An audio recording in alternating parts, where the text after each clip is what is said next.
ordered one of the pieces myself. You can now see a really ugly picture of me modelling it as best I possibly can.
Hello everyone. Good evening. Happy Friday.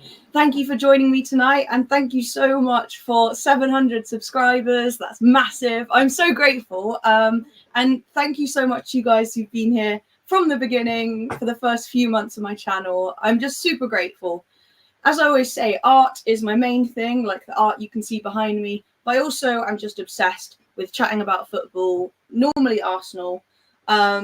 And it's just cool that some people want to listen to me also chat rubbish about football as well as like enjoy the art stuff. So yeah, I'm loving it and really enjoying this whole YouTube thing. So let's say hello to a couple of you. Happy Friday. It's the end of the week. If you work Monday to Friday, then you did it. You completed the week. Well done. And now it's time for a great weekend of FA Cup action. And I am so excited. So let's say hello to a couple of you first. Renee, hello, my favorite Chelsea fan. No, Leicester. Sorry, I saw the blue badge, and that's a terrible start to the stream. But hello, you said that you will be 24 in 2024. That's so cool because every year that goes by, that will be your age. So happy birthday for your birthday coming up soon. And Niall, nice to see you again. Saying, wow, big ups, Frank. Congrats to 700 subscribers. I'll drink to that tonight. Oh, thank you, Niall. You are the best. And hey, Phil, what's up? Usopp's rubber band says, wow, you are beautiful. Come on, you Gunners. Why, thank you. That's very kind of you. I do try for streams. Normally I look like a swamp gremlin. So, but yeah, thank you so much, guys, for 700 subscribers. Happy New Year to you too, Phil. We've got a great stream coming up tonight. I've made one of my classic little presentations, which will be previewing this huge match at the weekend. So Liverpool are coming to the Emirates to face Arsenal in the third round of the FA Cup. I still can't quite believe that we drew Liverpool in the third round. It's so unlucky. We're also going to look at what other games are going on over the weekend. And just look forward to this massive FA Cup clash between the two clubs, which has become ever more important after our poor run of form recently. And it will be a huge statement, whichever team does win, as to what their ambitions are in the Premier League. So if Liverpool were to win, then it's basically like crushing Arsenal a little bit more, saying like you don't have a chance in the Prem. If Arsenal win, then it's Arsenal saying, look, this was just a blip. We can still beat you. We're coming back stronger in the Prem. It'll be a huge statement to everyone that's saying Arsenal are out of the league title race, which we are by no means out of. But the first step to changing that narrative will definitely be knocking Liverpool out of the FA Cup on Sunday. If we want to start getting a bit more positive about the club, that is the first step. And I wanted to start by just saying how excited I am about the FA Cup weekend. So I haven't supported football like as long as you guys have, a lot of you. Only about 8 years ago is when I really kind of picked up an interest in football. I've always loved like every single kind of sport. But yeah, about eight, because my family never watched football. So about 8 years ago, and I've always loved like the FA Cup weekends because first of all, my family we didn't pay for like the extra subscriptions and stuff. So most of the football that I enjoyed watching the most was the FA Cup, which I believe has always been shown on BBC. So there were matches that I actually got to watch. The rest of the time, I just listened to football on the radio. I love 5 Live and TalkSport, things like that. But anyway, yeah, so that was kind of one of the main times that I got to like watch the big Prem teams play. And I just love it. I love the drama of the FA Cup. I love nothing more than like the underdog stories. Seeing these smaller clubs being drawn against teams in the Prem and knocking them out. I love it. I love the underdog story. My dad hates football and even he loves like cheering on smaller teams in the FA Cup. I think it's so cool that it's the one competition where I feel like everyone in the whole country, every club is on a level playing field and it's just down to who plays better on the day.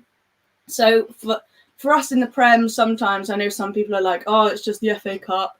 But for these smaller clubs, it's like everything. And for the players as well, imagine all of those players in these smaller clubs, like the chance they get to play on the world stage, the eyes of the nation upon them. I think it's amazing. And my second club, my granddad's team, is Plymouth Argyle. And like for clubs that aren't quite like Prem level just yet, the FA Cup is such a massive opportunity. It's so big for these clubs, and I'm always rooting on, unless they're playing Arsenal, I'm always rooting on for the underdog. And I love seeing like the contrast between like, you know, the primped and preened footballers of the Prem that have to go to or get visited by like just these 6'5", like muscular, like brawlers of blokes, like who are used to playing like in the wind, the rain, the snow, going up. And I love it when they just like blow away the Prem players. Like it's a proper chance like to see English football and for them to, yeah, just give it to some of the like higher up teams with all the money. I just love it. I love all the stories of the FA Cup, and I can't, as Niall says, you can't beat the magic of the FA Cup. Completely agree. I'm so excited. AFC always, big up. Fran Evening, you say, I hate to say this, Liverpool beat us 3-1. No, you guys are going to go mad at my score prediction. I think it will be a high-scoring game, but I think we might just come out on top. So, Phil also saying that no Salah is huge. What else have we got? Yes, well, thank you so much for joining me. Let's get into the preview for this awesome weekend of FA Cup football. I'm so excited. And I cannot stress, actually, how important this game is for Arsenal. First of all, because obviously it's the FA Cup. It's Arsenal's competition. We've won it, I think, more than any other club, I'm pretty sure. But if I get that wrong, then, you know, I haven't been watching that long, as you know. But we have won it a heck of a lot. And so it's part of the heritage, part of the history. And we haven't won a trophy since 2019. I can't remember if it was 2019 or 2020, the year when Arteta took over. And like, I've had enough playing around now. I've had enough of bigger fish to fry. Enough talking the talk, let's actually walk the walk and win a trophy this time. It's part of the historic treble and double. The FA Cup is huge. I understand people like hooping, rude, on the League Cup, but the FA Cup is serious. And yeah, as Phil says, we are kings of the FA Cup. Remember the last FA Cup winners, Fran?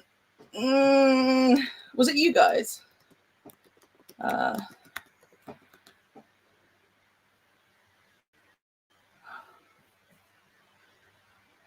Who did win the FA Cup last year? I know it definitely wasn't us because we've sucked in cups the last couple of years, but please remind me.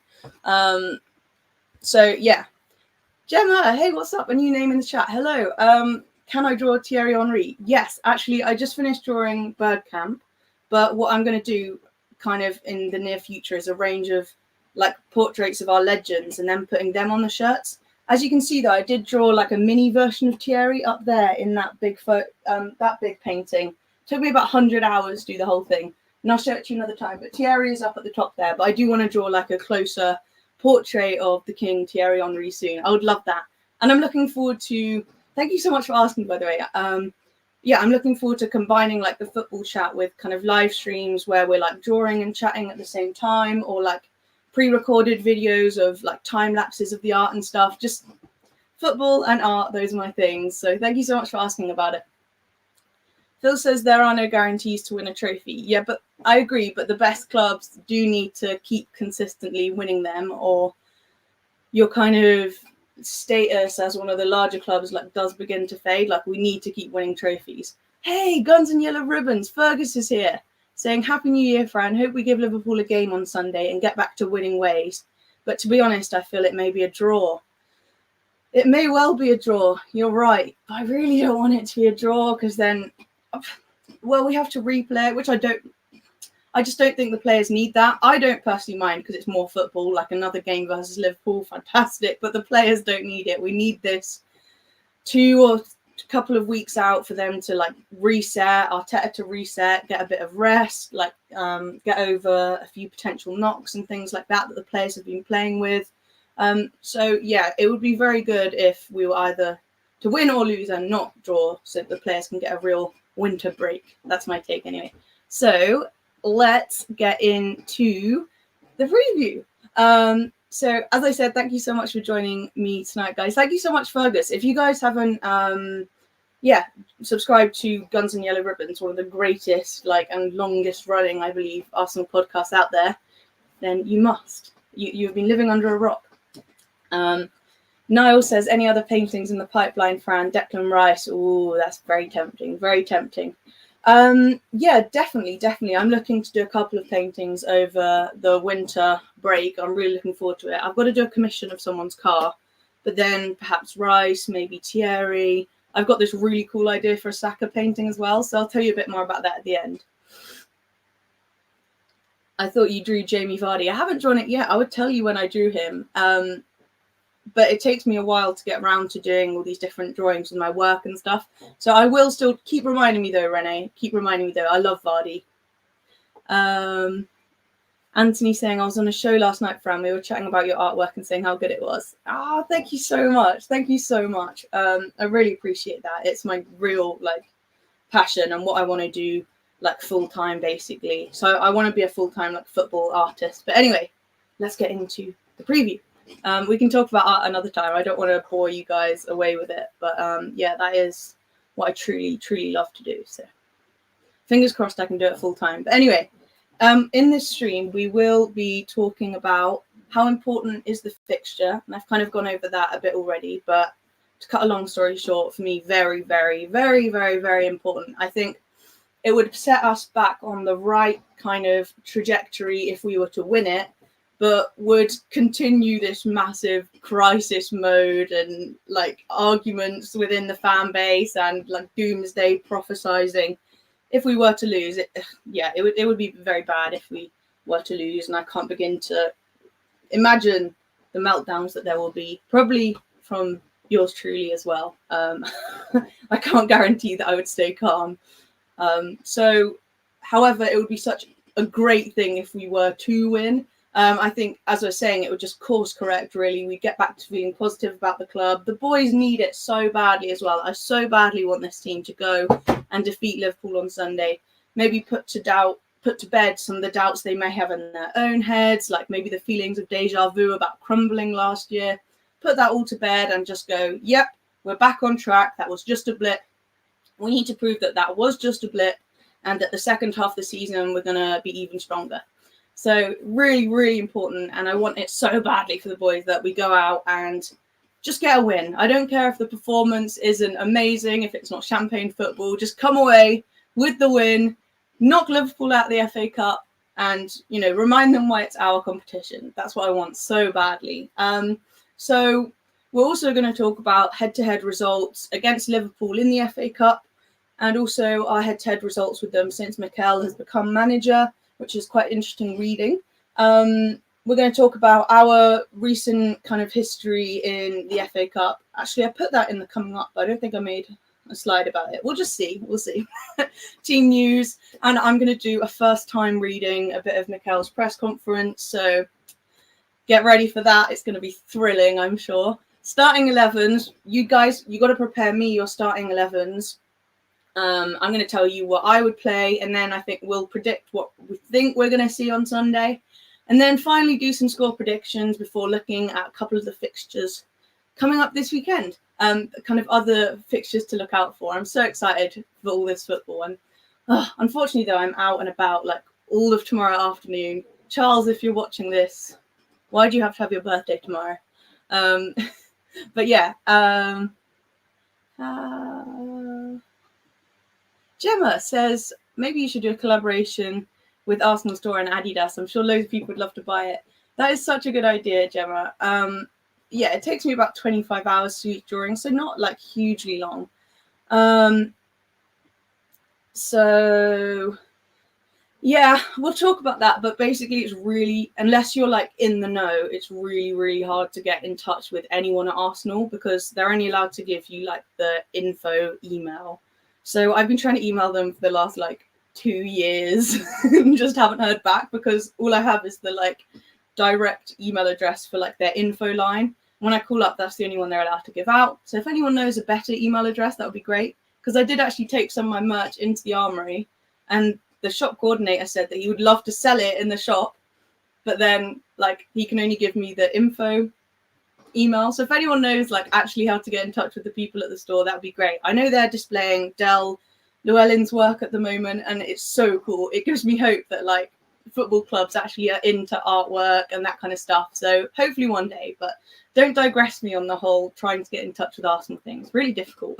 The Dugout Football channel. Hey, Doug, one of the coolest, nicest guys. Definitely subscribe to the channel if you haven't. I hope you and the family are doing well. Doug just recently had a new member of the family. Hopefully an Arsenal fan, Doug. Let me know if he's wearing our colours yet. I'm kidding. But yeah, so that's what we're going to talk about. Thank you so much for coming and hanging out with me this Friday night. This is the second of my daily streams now. So we're going to be coming live daily, and it's a terrible time to do it because we're just about to go on a 2-week break. So we might have to kind of try our best for the next couple of weeks. And then when it gets back into the Prem, then definitely live. But I'm going to try my best.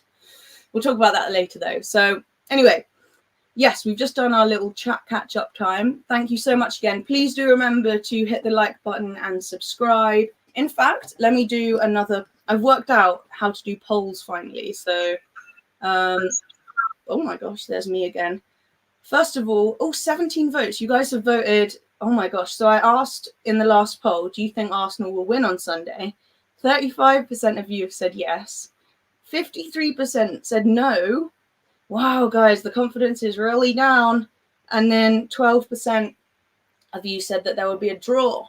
So you guys are really not feeling very confident for Sunday. I don't know. I'm kind of feeling all excited. It's the FA Cup, like the magic of it, the occasion. I think we can go and do it. But you guys are not feeling so confident. So let me see if I can restore some faith for you. I'm just going to make another quick poll. So.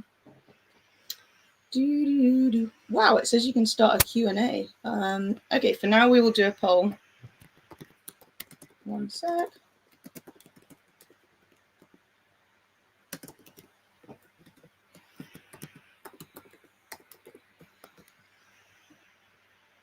Okay, there we are. Anyway, back to the preview. So yeah, there's the beautiful FA Cup. I just want to see Odegaard and the team with their hands up in the air, holding it. Beautiful stuff. As we're often reminded, this team actually with Odegaard, Saliba, Gabriel, Rice, basically our whole team has not actually won a trophy yet. And I think it will be so good for the team morale. And winning that will get them into a winning mentality. They'll feel like they're a team that are capable of winning big honours. And it will do so much good for them kind of in the final few weeks of the Prem race. It's so important that we go ahead and win this cup. if possible, I know, as Phil says, that no cup is ever a guarantee, but I want to see us going out and giving absolutely everything. As I said, I'm sick of Arsenal treating these cups like, bigger fish to fry. They're second best. It's not as important as the Prem. Big teams, we know, are competing on all different fronts. And Jurgen Klopp today, actually, in his press conference, was saying that he prefers that to having lots of breaks where they're not playing, because he thinks like the rhythm, I don't have the exact quote right now, but like the rhythm of playing very, very regularly is actually really good for his team.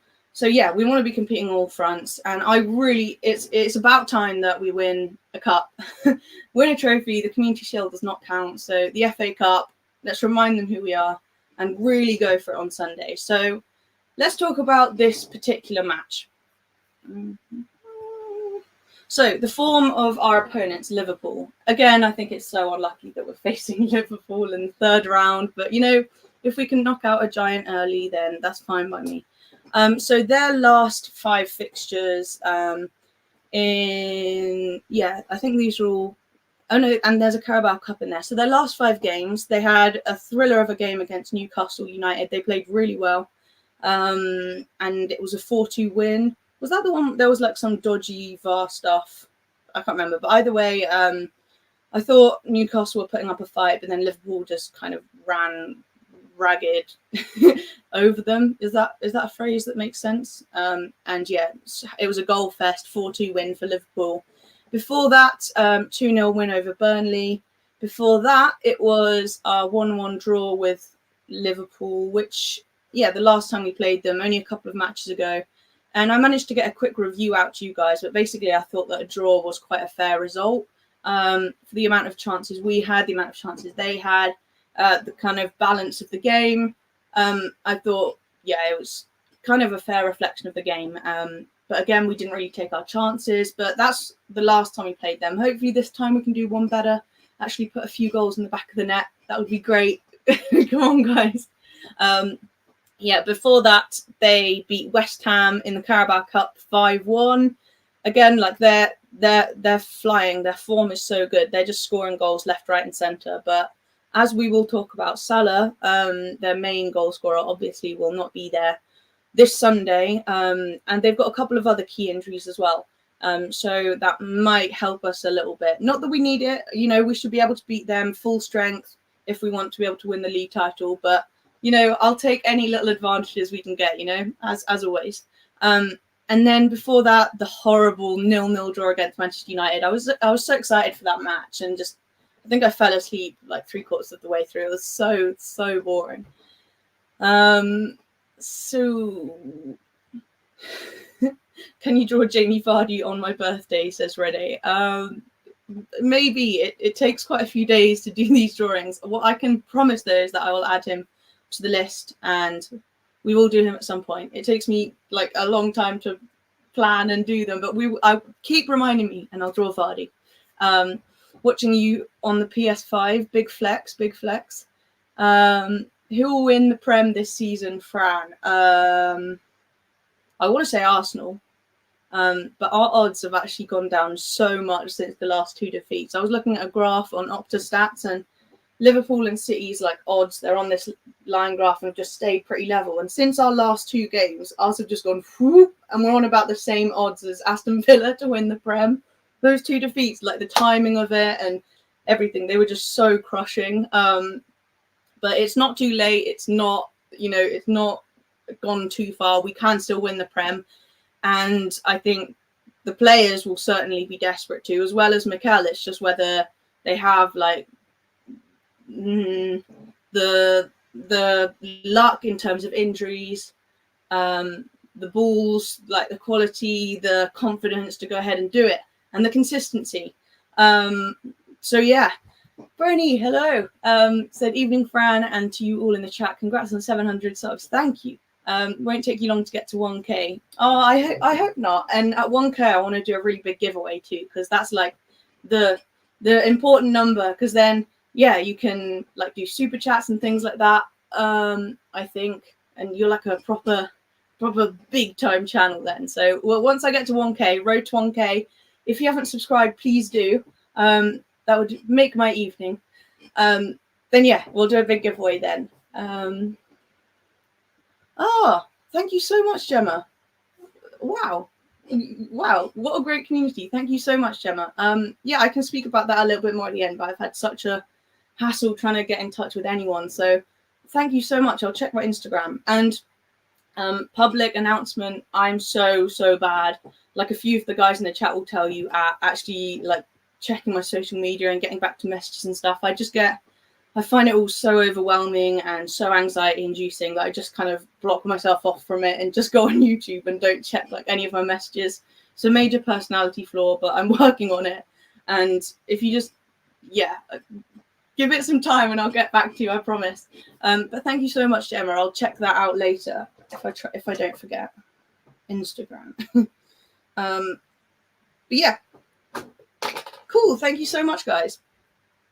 So yeah, Liverpool, they've won 4 of their last 5 games, and the only one they didn't win was against us. And of course, Arsenal's form is much worse than that going into the game, so they're definitely the team in better form.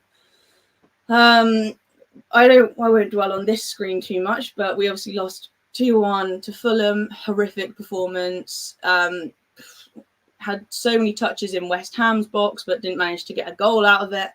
We lost 2-0 at West Ham. Then we had the draw at Liverpool. We did win against Brighton. That was a really good game, that one. I was on top of the moon after that. Top of the moon? Is that a phrase? I don't know. And then before that, the dead rubber game, PSV. So we had a dead rubber draw, win, draw, loss. So really bad. And as you guys will know more than anyone, the meltdown has been real, and in most cases, like, very justifiably so, because the chances of us winning the league have, like, statistically gone down hugely since these last 2 losses. It's very, very bad, but it's not beyond hope. So the boys really need to come back strong on Sunday, have a nice winter break, and really go for it in the second half of the season, and we can still win this damn title. So I thought Arsenal will win the Premier League title, Fran. You think they will? I think they should, and my expectations after coming so close last season were basically they should, and if they don't, there will be a mass interrogation from me, because I don't think Man City or Liverpool have been, like, so far at least, like, jaw-droppingly, stunningly good in terms of us being able to say, like, oh, there was no way. Liverpool and City were just too good. City have been dropping points. Liverpool have not. They've been getting lots of draws. They've only lost 1 game, but they haven't been so, like, monumentally amazing that we have the excuse of saying, like, oh, we came third because they just blew us out the park. No, it's us not playing very well and dropping our performances since last season, and perhaps not really using the transfer budget wisely. So we should be winning it from my standards and point of view. And if we don't, then it's interrogation time, at least in my humble brain. So yeah, head-to-head stuff. Thank you very much, BBC Sports, for putting this all in a nice, concise place for me. So let me just read this out for you like a primary teacher reading you out a PowerPoint. So Arsenal and Liverpool head-to-head. Arsenal have won their past 3 FA Cup meetings with Liverpool. That's good, since losing the 2001 FA Cup final in Cardiff. We won't talk about that. Only Manchester United have eliminated Liverpool from the FA Cup more times than Arsenal. Blooming Manchester United. I believe Man U are actually out already, though, so we don't have to worry about them too much. However, only Manchester United have knocked the Gunners out of the Cup more often than Liverpool. So Man United, very good in the Cup. We don't have to worry about them this season. We've just got to worry about Liverpool. And we have, won our past 3 meetings in the FA Cup against them. Although our form has kind of been all over the place, like the last decade or whatever, we still won them. It's our Cup. And I expect us to go ahead and win it on Sunday. So Arsenal have lost just 3 of their past 49 FA Cup home games. Going down 1-0 against Blackburn Rovers in 2012-2013, 2-1 against Watford in 2015-16, and 3-1 against Man U in 2018-19. So that's massive. We've only lost 3 of our last 49 FA Cup home games. And of course, we're playing again at home on Sunday. Hopefully we'll be able to continue that record, and I believe that the crowd will be more than up for it. The crowd will be desperate for us to get a win and cheer on the guys, lift their spirits. So let's hope that we can go and get the job done. Liverpool have only been eliminated from the FA Cup at this stage. This isn't so good. In the third round in one of the past 12 seasons, and that was in 2018-19. So yeah, they're not used to being knocked out this early, so it'll be quite unusual for us to do that. But then the luck of the draw is such that two really big teams, one of us is going to have to go out at this stage. So let's hope it's not Arsenal. Gabriel Jesus has been involved in 16 goals in 20 FA Cup appearances. That's really good. Scoring 10 and assisting 6. His most recent appearance in the competition was against Liverpool, providing an assist in Man City's 3-2 semi-final defeat in 2021-22. Okay, so maybe this is Jesus' time to shine. Hopefully, it would be a great time for all of our strikers to actually pick up some kind of form and get their shooting boots on finally halfway through the season. Maybe wake up a little bit and actually score some goals. So yeah, that's how we're looking. Make of that what you will. Hey, Delboy is here. Watch the crack, Franner. Sorry, that was awful. What's up? I haven't got any notifications for your channel. I don't know if they're working. I need to go and check it out. Have you been streaming much? How are you doing? I'm okay.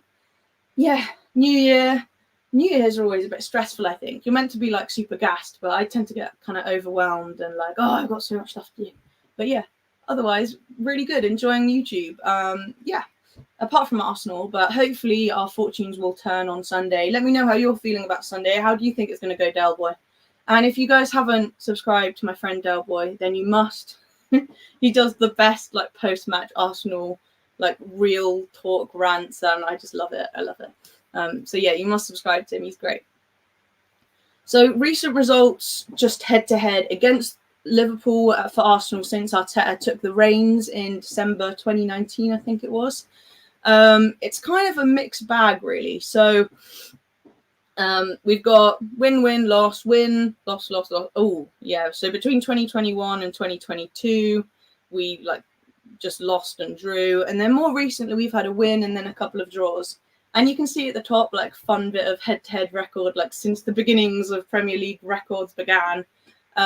Games won for us has been 82, and we've actually lost 94 against them. So it's a long and turbulent rivalry against Liverpool, with them coming out just on top in terms of historic battles. But the last 5 years that Mikel's been in charge, we've definitely lost more than we've won at Liverpool.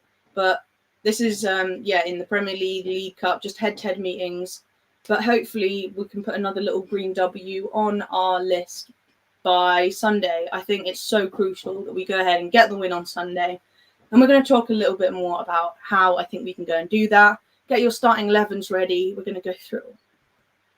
So what will be important, having had a look at all of that, basically, yeah, let's go into kind of more specifics, things like injuries, stuff like that. So One Football kind of summarised what the state of play is for both teams in terms of injuries. So I'll just read this one out. So Arsenal faces some selection dilemmas with key players like Zinchenko and Tomiyasu possibly missing out, with AFCON claiming El Neni, oh no, and injuries to Partey and Fabio Vieira. Arsenal's lineup choices are crucial.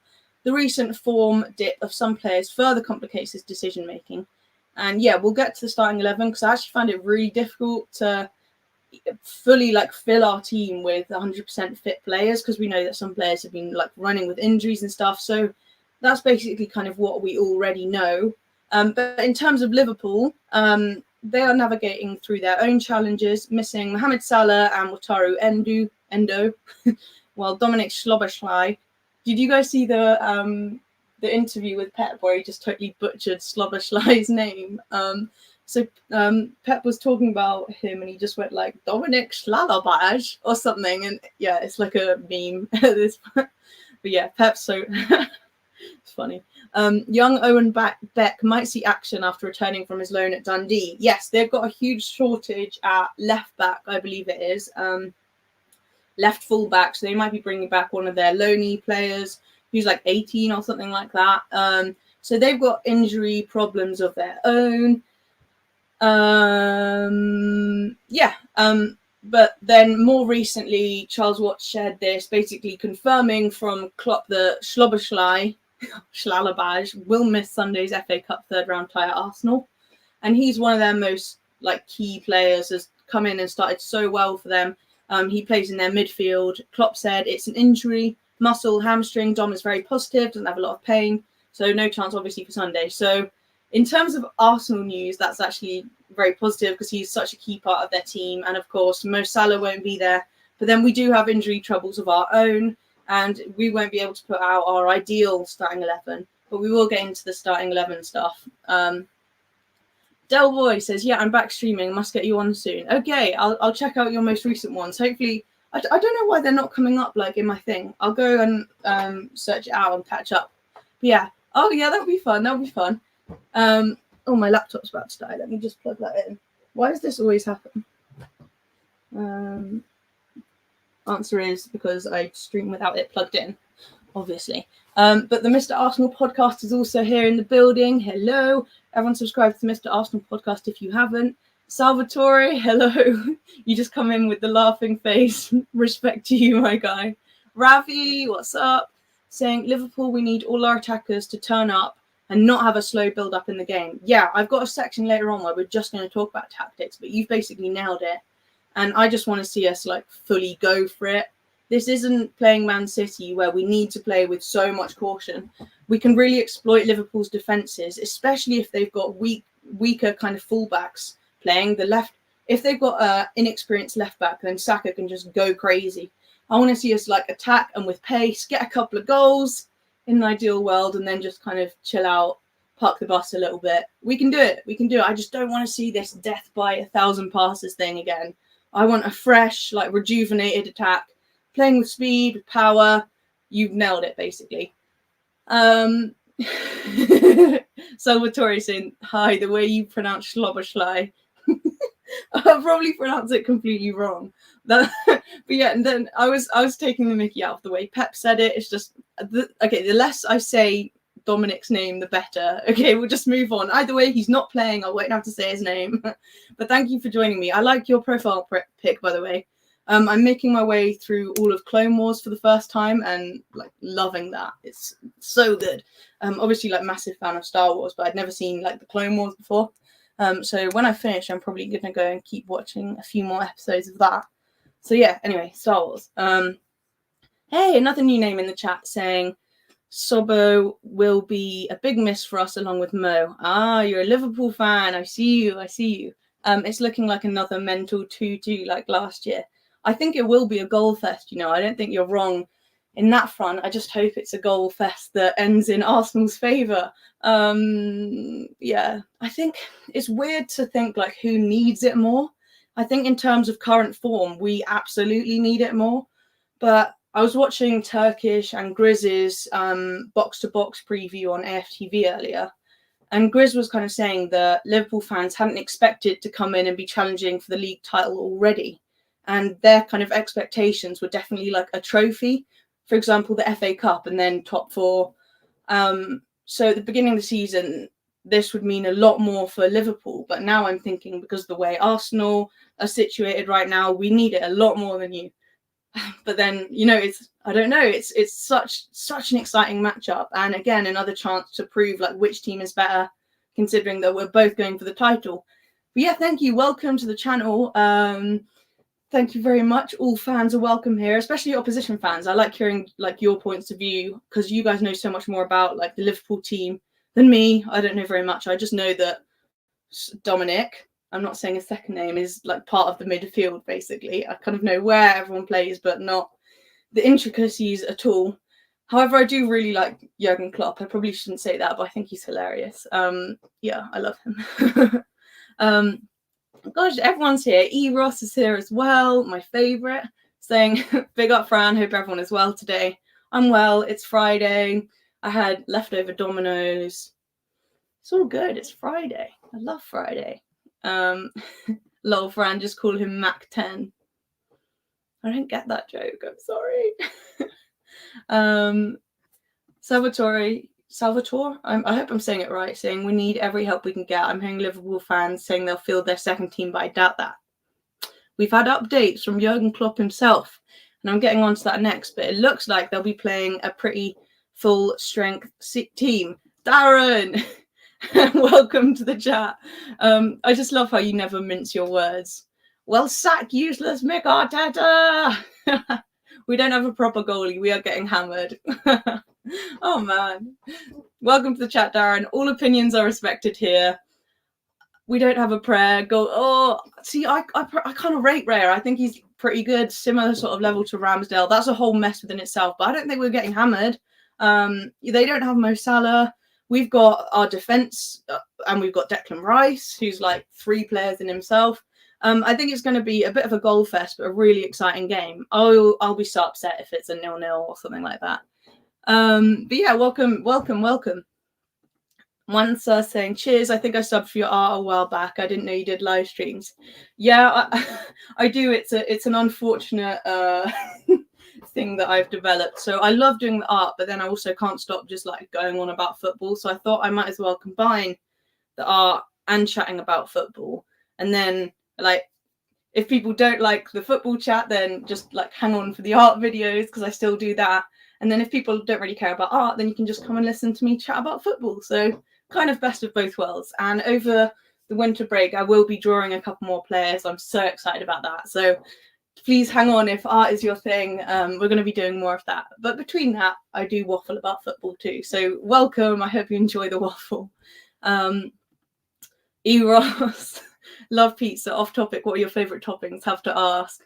See, this might be a little bit make or break for some of you guys, but I actually am keen on a Hawaiian. I know it's like sacrilege to some of you, but basically it's because when I was a kid, I barely ever had like days off sick because my parents were both teachers at the school. And I managed to have this one sick day. My dad, like, it was this massive treat, took me all the way to Pizza Hut because he had to do some shopping. And I tried my first ever Hawaiian pizza, and it was a day off. I was with my dad and I loved the Hawaiian pizza. And since then, I've just got great memories for it. I love that pizza. But now I do tend to mix it up a little bit. My tastes have matured, but I still do appreciate Hawaiian. I hope that answers your question. Don't distract me with food talk, because I will keep going. I will keep going. Monsa's saying, thanks for welcoming me in. I hope everyone in the chat as well. No problem. Welcome. Yeah, you're very welcome here. Darren said, no, I'm calling you a goalie as a shortened version of your channel. Oh, I like that. I love that. I used to be a goalie in hockey and a little bit of football as well. So that could be like the shortened channel version of the name. You're a genius. You're a genius. Genius. Ravi saying, frown with the niche market art and football. The niche market art and football, yeah. My art is like really niche as well.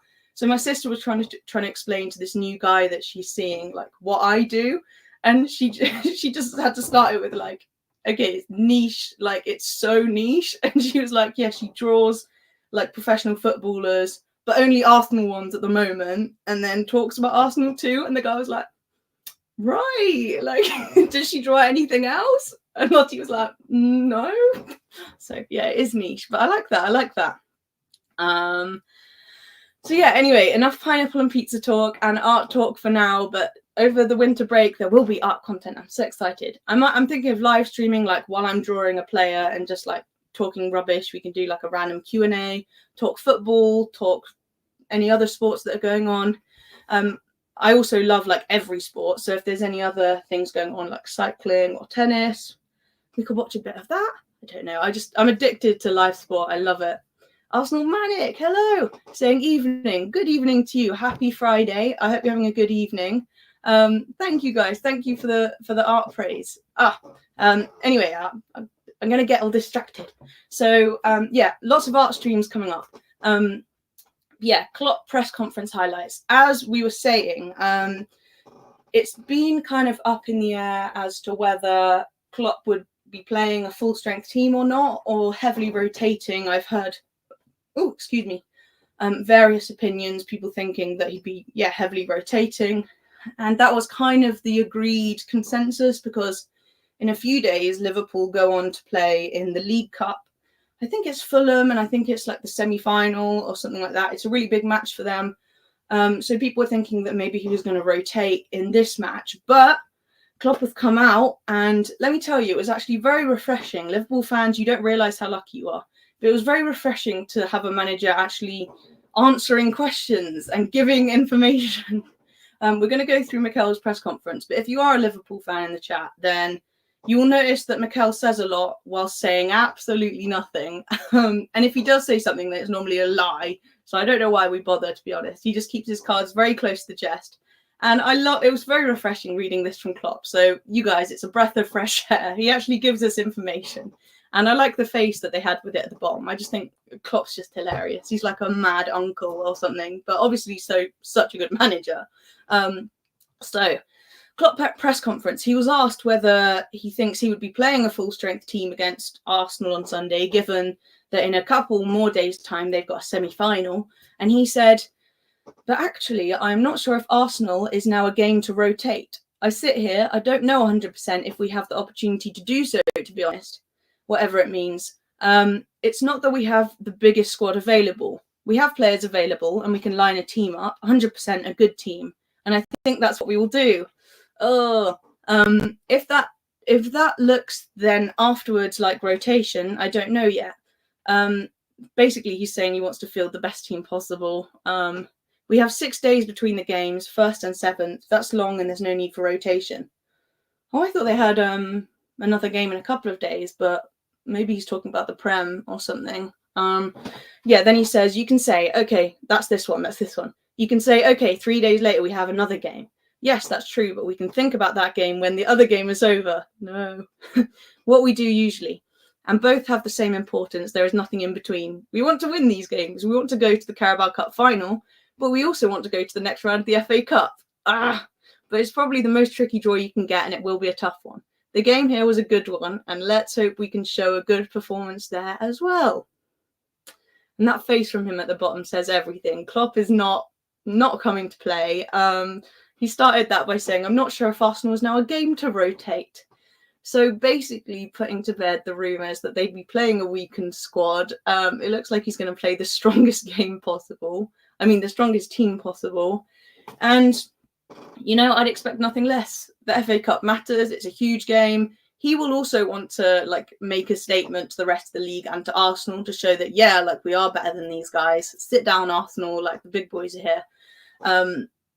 And yeah, it looks like he's going to go strong. And I don't think we should be hedging our bets on Klopp playing a really weakened side, you know, in an attempt for us to need a leg up. We shouldn't need like a leg up from other teams playing weaker squads, you know. So yeah, just if you did think that they were going to play a weaker team, they ain't. They're not. But neither are we. Okay. And after that, are you ready? Are you guys ready for pain, for suffering? Having had that breath of fresh air from Jurgen Klopp, now it's time for some Arteta riddles, a lot of words with not much being said. I just love how it sounds like Klopp just kind of speaks his mind, like is chatting to the reporters like they're his buddies, and Arteta is so guarded. So yeah, are you ready for pain? Are you ready for an Arteta press conference? I'm not sure I am, but I haven't heard any of it yet. We're going to live react and hear a bit about what Arteta's saying. Is he going to go strong as Klopp?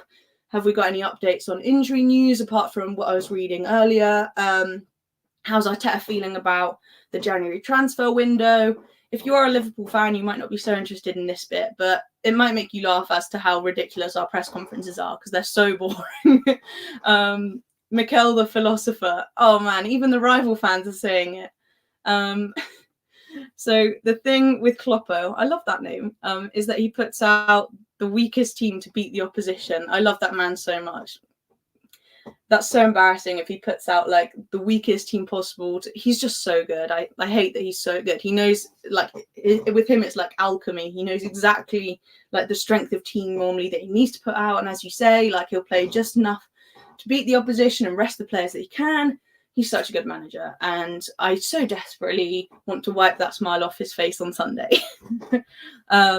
Yeah, even the rival fans are saying Mikel the philosopher. Let's see what philosophical statements Mikel has got for us today. Eros saying, everyone get your syrup ready, the pre-game waffle.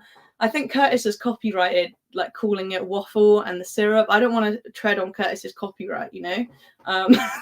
But if I get permission from Curtis, then yeah, it's the pre-game waffle. Everyone get your syrups ready, get the napkins. I'm like the posh like version. Anyway, so it's time. If any of you survive this press conference and are still here in 10 or 15 minutes, then you deserve a giveaway prize of your own. Let's see what Mikel's got to say about this fixture. If I was excited for this game, this press conference is going to kill all my excitement. So, okay, right. In honor of Curtis, everyone get your napkins. No, I don't even say that. I don't say that. I say tissues. I don't know what happens to me on stream. Get your knives and forks. Get your syrup. Get your honey. I love a bit of honey on my waffle. Icing sugar, lemon juice, chocolate spread, melted chocolate, all of it, chopped up fruit, ice cream. Get all of it. It's waffle time, and we're gonna eat. Get a cup of tea as well. I love a cup of tea. Yeah. So here we go. As we switch attention from the Premier League to the FA Cup on Sunday when Liverpool come to town, Mikel Arteta held his pre-match press conference at London Colney. Oh, by the way, while you're listening, let me know what your favourite waffle topping is. Matchstick head Arteta the fraud. Oh, I love you, Darren. FA Cup is slightly bigger than the League Cup. Oh, it's much bigger. It's much bigger. I love it. I love it. So here's everything Mikel had to say. On Alexander Zinchenko's injury and our other players currently out, he is progressing well. We have another training session tomorrow and we will evaluate whether he is available or not to play and start the game. As for the rest, there is no actual news. So, yeah, pretty not revealing anything as usual. Look how brief Arteta's answers are as well compared to Klopp's. It's so bad. But I imagine with that answer that perhaps Zinchenko might play, because he likes to do this sometimes, pretend like they don't know if they're fit or not, but then that they will play. I don't know. We'll have a look at it when we do our starting 11s, okay? So, yeah, no answers regarding Zinchenko. On Thomas Partey not going to AFCON, it was about common sense. He has a long-term injury and he really wanted to push his rehab. He really wanted to be with the national team, but he is still far from training with the team. And it didn't make a lot of sense for him to be involved. Yeah, fair enough, fair enough. I know there's like conspiracy rumours around the Thomas Partey thing, but unless I know otherwise, I'm just going to believe what that manager is saying. And yeah, he's got a groin injury, he's had groin surgery or something, you know, like nothing new there. We know that he's not going to AFCON. Hopefully that means he'll be fit and able to play for us kind of towards the end of the winter break, January, things like that. So yeah, lots more. Right, on Jurgen Timber's progression. Jurgen Timber, my favourite guy. If you guys haven't seen, I show this every time. But yeah, Jurgen Timber liked this painting I painted of him. Only about like 15 people liked it on Twitter, but one of them was Jurgen Timber himself, and I just love that. Like, these players don't realise how much a little thing like liking a little photo that we do or something like means to like normal folk like us. You know, that made my whole year that you saw that. So yeah, anyway, what about his injury? He's doing really well, but he's still far from being back with the team or something to compete with the team, so we don't expect him back anytime soon. It's what we have, the situation that we have now as well, with Tommy having to leave, and we have to cope with that. Yeah, I keep forgetting Tommy is all the way off to the Asia Cup of... It's not the Asia Cup of Nations. I keep forgetting what the tournament is called. Very rude of me. Yeah, Timber's away, Tommy's away. And when we get to the starting 11, guys, our back line is so thin. And when I was trying to come up with the starting 11, it made me realise why potentially we are targeting a left back. Yeah, it's not looking good in terms of our defensive depth. So on whether a left back is a priority in the transfer window. We are open in the transfer market, but again, the emphasis is on making the most out of the players that we have. That doesn't sound good. We will work together with the club to understand whether there are any possibilities and if we have any good options. But first of all, focus on the players that we have. On whether we may do no business at all, that is a possibility. Full screen. I think that's like the clearest that we've heard in terms of like the possibility that Arsenal may not sign anyone in January. I do not like those last two answers at all. No, sir. On whether we may do no business at all, that is a possibility. And before that, talking about making the most out of the players that we have. Okay, and I do actually agree with that. In my stream yesterday, I was talking about how, like, the players that we have, we know they can perform and score a lot of goals. And plus, we've added Rice in the defence. It's just our attack isn't performing. So making the most out of the players that we have, basically get the attack performing again, be that by loosening up our tactics, playing a bit more aggressively, blah, blah, blah, blah. I understand that, but and I'm sure Arteta wants signings. This will be from up above him, them saying, like, you better prepare the Arsenal fan base that we might not be able to sign anyone. And it's so disappointing because we can sign people if we sell. And they're holding on to our, like, periphery players like Hoarders at the moment, Hoarders FC, holding on to scraps, sell, and then we can bring in players. All that he was asked was whether we could get a left back in. And he's saying we're going to make the most out of the squad that we have. I bet Mikel's not happy about that, but I'm not happy about that. This sticker keeps falling off, right? I'm trying to cover up how many people are watching. But what do you guys think about that? That's not good. That's not good. That's not good. Mwansa saying play Saka at left back. He can play left back. You make a very good point. However, you might be saying that because you might be playing Owen Beck at left back. And he would get rinsed by Saka if we played Saka at right wing like we normally do. So you might be trying to trick me there. So Gemma's saying that is awesome about the Timber thing. Thank you. I know, right? I nearly died. Arsenal Manic saying, I remember Timber back in the day as an Arsenal player. He was amazing, man. Gave us so many memories on the pitch. Which game was your particular favourite? Are you being sarcastic? Because he literally played one game in the Prem. Basically, all of pre-season, I was so excited. I thought he looked like a Zinchenko that could actually defend. I was so excited to see him there. And it's just so sad for the guy. Imagine, like, uprooting your whole life and then just getting injured on the first game for the new team. I cannot. I could not. I cannot. I'm now trying to draw on my laptop screen. It's okay, don't worry, right. Luca's saying support Fran, please get her 800. That would be awesome. Can you imagine? Mwansa's saying Timber was such a big miss for you guys. One hell of a footballer, and he's a lovely guy too. I've got a lot of time for him. Completely. It's just so unlucky. Club rivalry aside, it's just so unlucky for the guy. I can't imagine. But apparently, as you say, he's a really nice guy and he's got a great attitude about it. And he's coming back, doing the best he can. We can't rush him. He'll be back soon. But yeah, I'm not happy about that talk about not signing anyone. So yeah. Oh my gosh, 716 subs. What's up, AJ? And 27 likes. You guys, thank you so much. Gemma saying my favorite waffle topping is Kinder Bueno. Yes, everyone, put in your favorite Kinder. Kinder? I love Kinder. That's such a good idea, and I've never actually tried it, so I might have to try that. Yeah, Arteta has one trophy out of a possible 15. Never good enough. Yeah, that's not a very good success ratio, is it? So, let's carry on with the press conference. On our rumoured discussions with the Pugmol about the treatment of Bukayo Saka, it's part of the daily, weekly communication. We have our set of topics, but nothing specific about that one. Yeah, so that was that whole thing where the media tried to make out that we were just moaning about Saka's treatment, whereas in fact it sounds more like it was something that was just raised in a general meeting between clubs and refs and things like that, and where they ask like, oh, do you have any talking points? And maybe that was raised. That's kind of the impression I get. So it's really not a huge thing. And everyone just needs to stop saying that Arsenal are crybabies and complaining all the time. But if they're hating on us, then it means that we're doing something right. Life lesson. On if referees are being too lenient on early tackles in games, tell us about the match. We're going to play Jurgen Klopp on Sunday. Like, this stuff is so relevant. Sorry to whoever asked the question. I think the referees know the tactics of the opponent, and they know that some players are more targeted because of the way they play. Obviously, they buy more tackles, but I think they are aware of that. Okay, blah, blah, blah, blah, blah. On whether it was a specific request to the referees regarding Bukayo, no.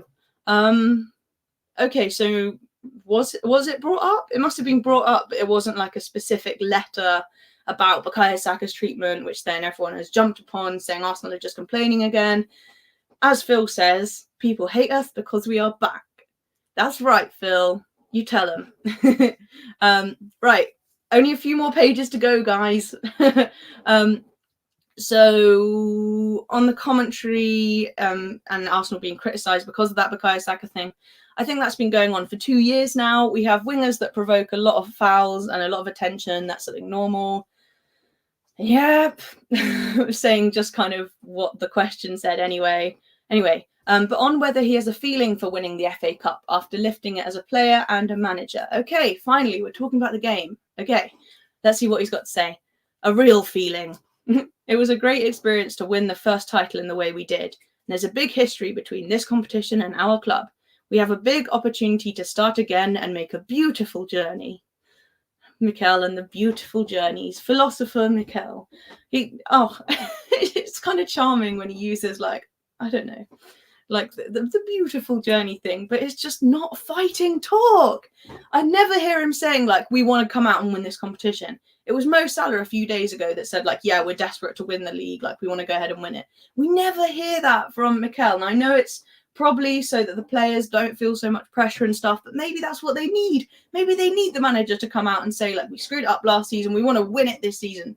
And we're going to go win the FA Cup title. We want to win on Sunday. I want some fighting talk, Mikel, not about the beautiful journeys and things like that. A beautiful butterfly.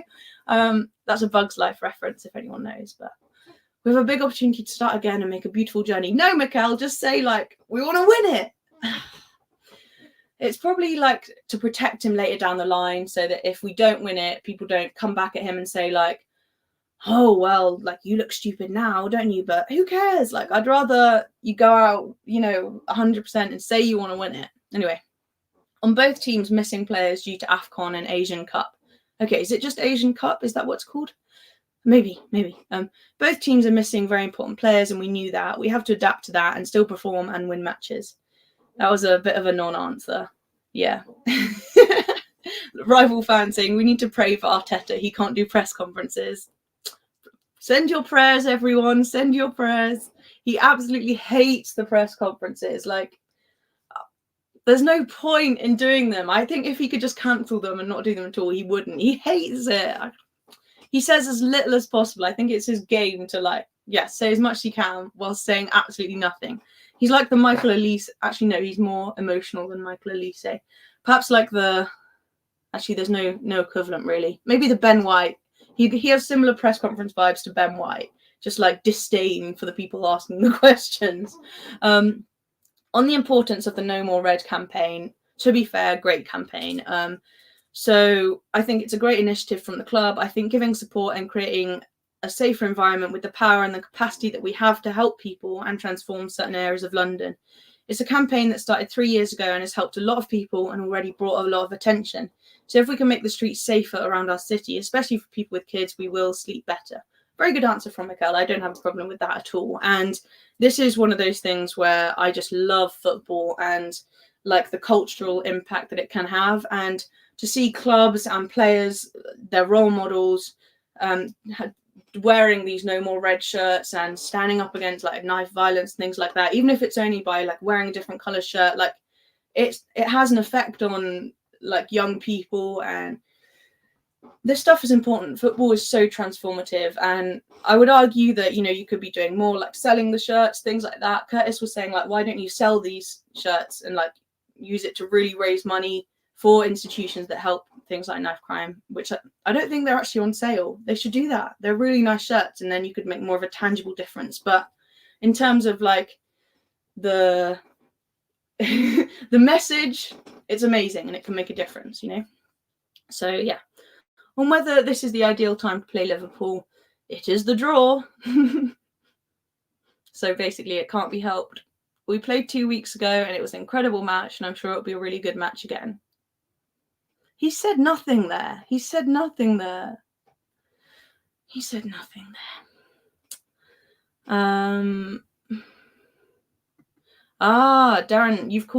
said the wrong word, has he? So it was a great experience to win the first title in the way we did. Oh, so he said title when he meant trophy. It might just be a typo. Like the people who type up these Arsenal press conferences, like so often just like just forget how to type. But yeah, I see what you're saying. Eagle-eyed, Darren. Keep it up. Call out the inconsistencies. Oh, see you later, Renee. Thank you so much for calling in. Sorry if I missed a couple of your comments. I hope you're okay. I've just seen that you said you like pancakes but never like waffles. That makes no sense. They're the same batter. God. Thank you so much, Rennie. Enjoy the rest of your evening on your PS5. Thank you so much for tuning in. I've just seen Guna Gargamel, another regular. So who's your favourite player? It's Saka for me. I'm sorry. He's such an awesome guy. So awesome. Just all of the things that he's overcome and his mentality and attitude and the way he's so humble and so family orientated. I just think he's amazing. One says saying Mikel is focused on the friends you make on the way, not winning trophies. Yep, we're friends with Brighton. Last January, friends with Brighton. It didn't help us much with Caicedo, though it did it. Yeah. Anyway, it's not short and sweet with the Mickey Ross. We've still got about 20 questions to go, Ross. Damn. Right, so let's keep going. We can do this. Come on. Right. Well, I can't actually see that because, right, on the level of opposition, we don't have a choice. If you ask both teams, probably in the draw we were expecting something different, but we have this incredible clash in this round and we have to go for it. Yep, again, saying quite a lot without saying very much. I'm so fed up with this. And what went wrong against West Ham and Fulham? We weren't at the level, we weren't good enough. I don't think we deserved to lose the match, but we didn't do enough to win it. Yep. I do think we actually deserved to lose the match against Fulham. Perhaps not West Ham, but definitely Fulham. On if he's worried if that form will continue. Hopefully not, because it was a one-off. I haven't seen the team do what we did in certain periods of the match, so hopefully not. So yeah, I do actually partially agree with him because Fulham was completely just rubbish all round. There was a lack of intensity. The team didn't look like they cared. Just sloppy, huge mistakes. It was like a really unusual performance. Looked like something from 3 or 4 years ago. So based on the way that we played the rest of the season, performances that bad, I do think we're a one-off. But you can't allow the team to just collapse like that on a day. Like, why does that happen? It's really, really not cool. Not good.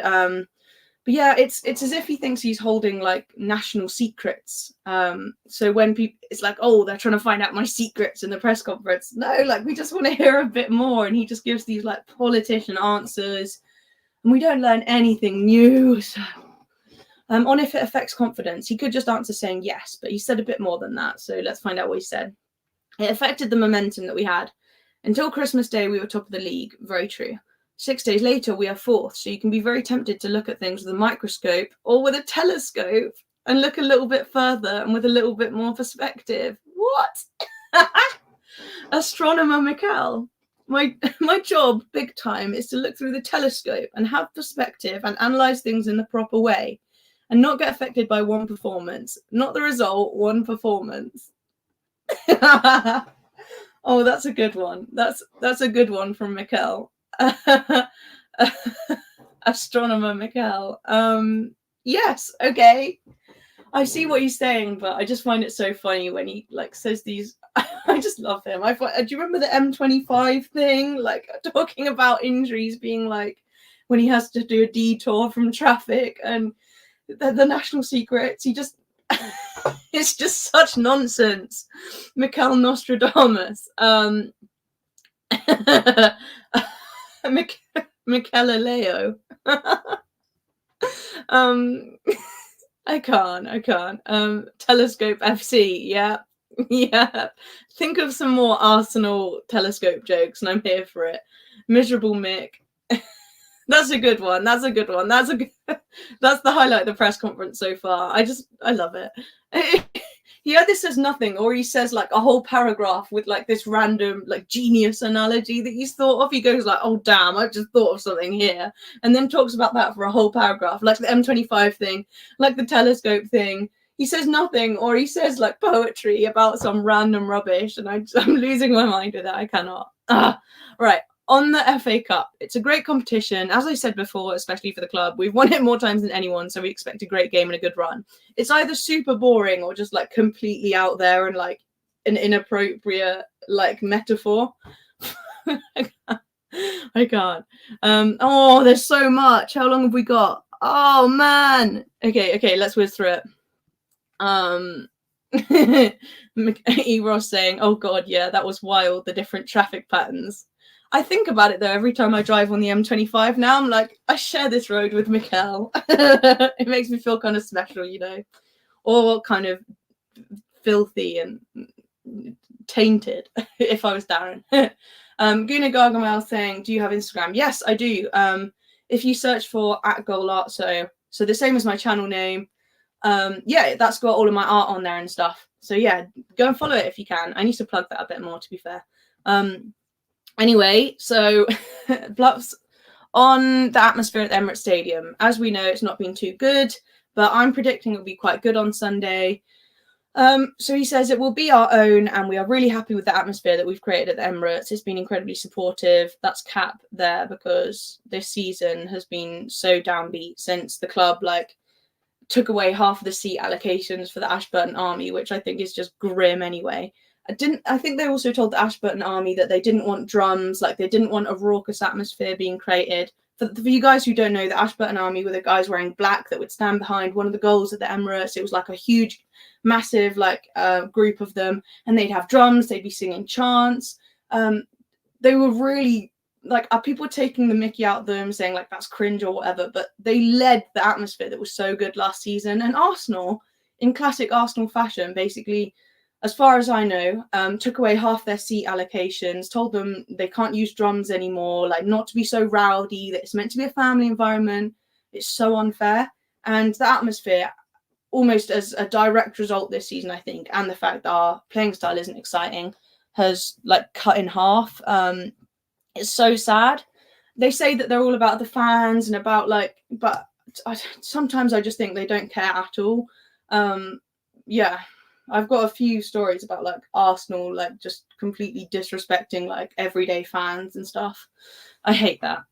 So yeah, so can we tweak it sometimes and make it even more hostile? Mikel asking the question. I like to think he said that with can we? Like a little dare to the crowd. I hope. Listen, guys, Mikel is daring you to make it more hostile. I just think Arsenal make it hard for it to be so hostile and rowdy when they do things like halve the seating allocation of the Ashburton Army. And Mikel wants it to be more hostile. So Arsenal, maybe we need to check in with your manager and know that probably doing that was a bad idea. And we want more hostility in the Emirates. Come on, Arsenal.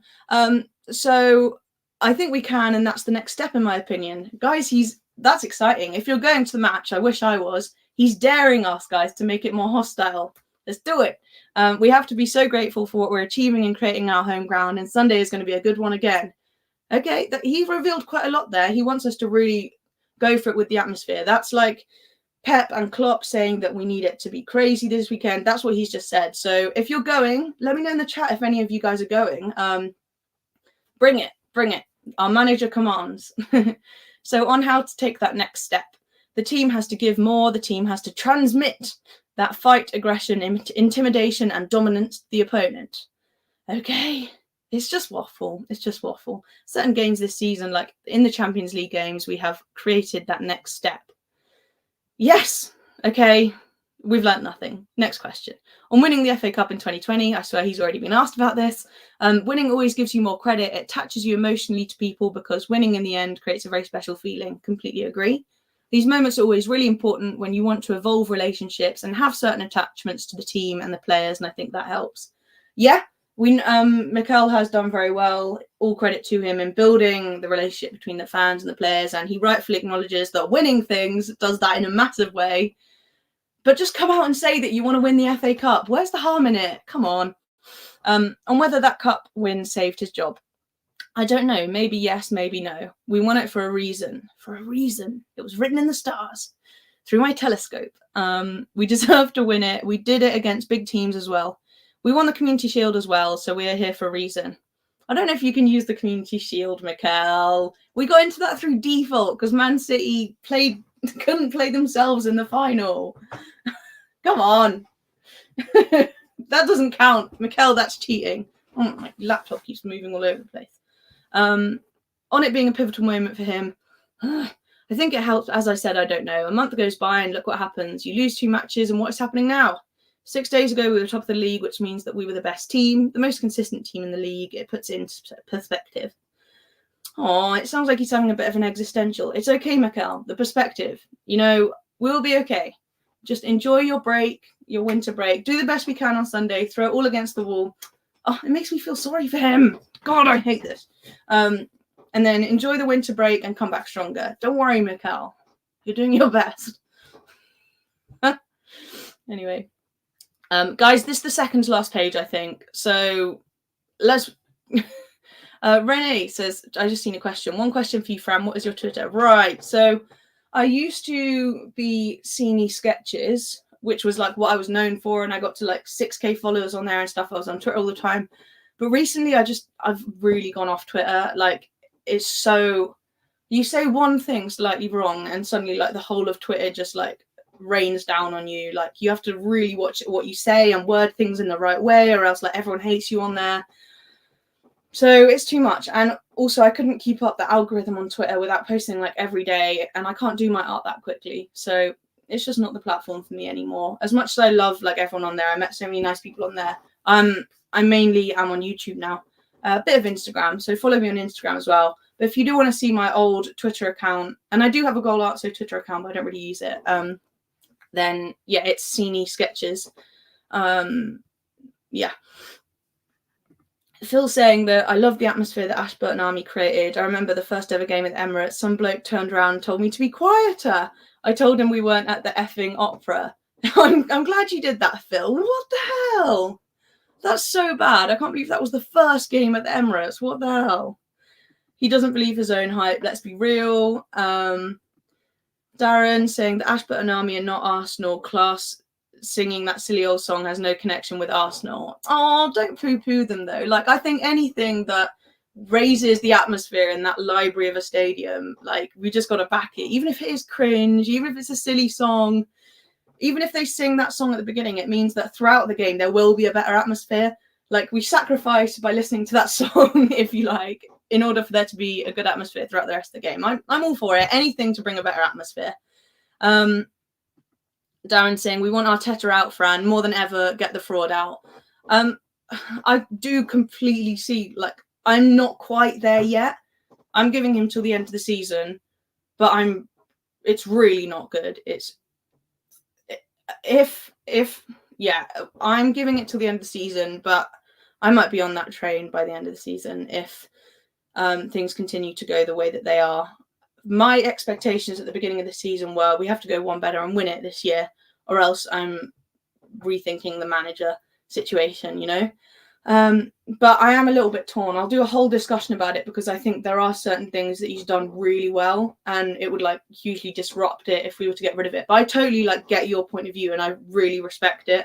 I'm just not quite there myself yet, but like I love that you have that point of view, and I'd love to talk with you about it. I've seen too many channels seeing people with Arteta out comments, and I was talking about this yesterday, and just like, I don't want to swear, but like shitting on them basically and taking the mick and saying they're ridiculous and saying they're overreacting. That's so rude.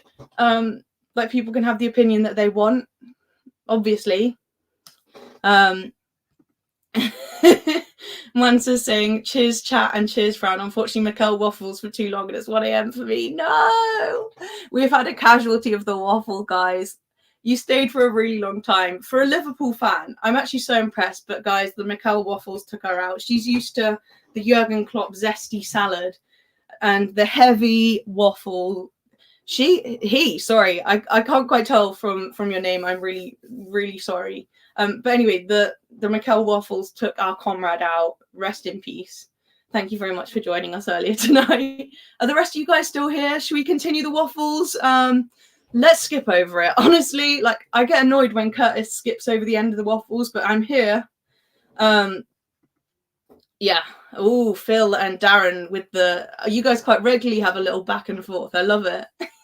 Eros sending his condolences to Mansa. who was taken out by the press conference waffle. It's really sad. Put us out of our misery, goalie. Arteta's conferences are dead.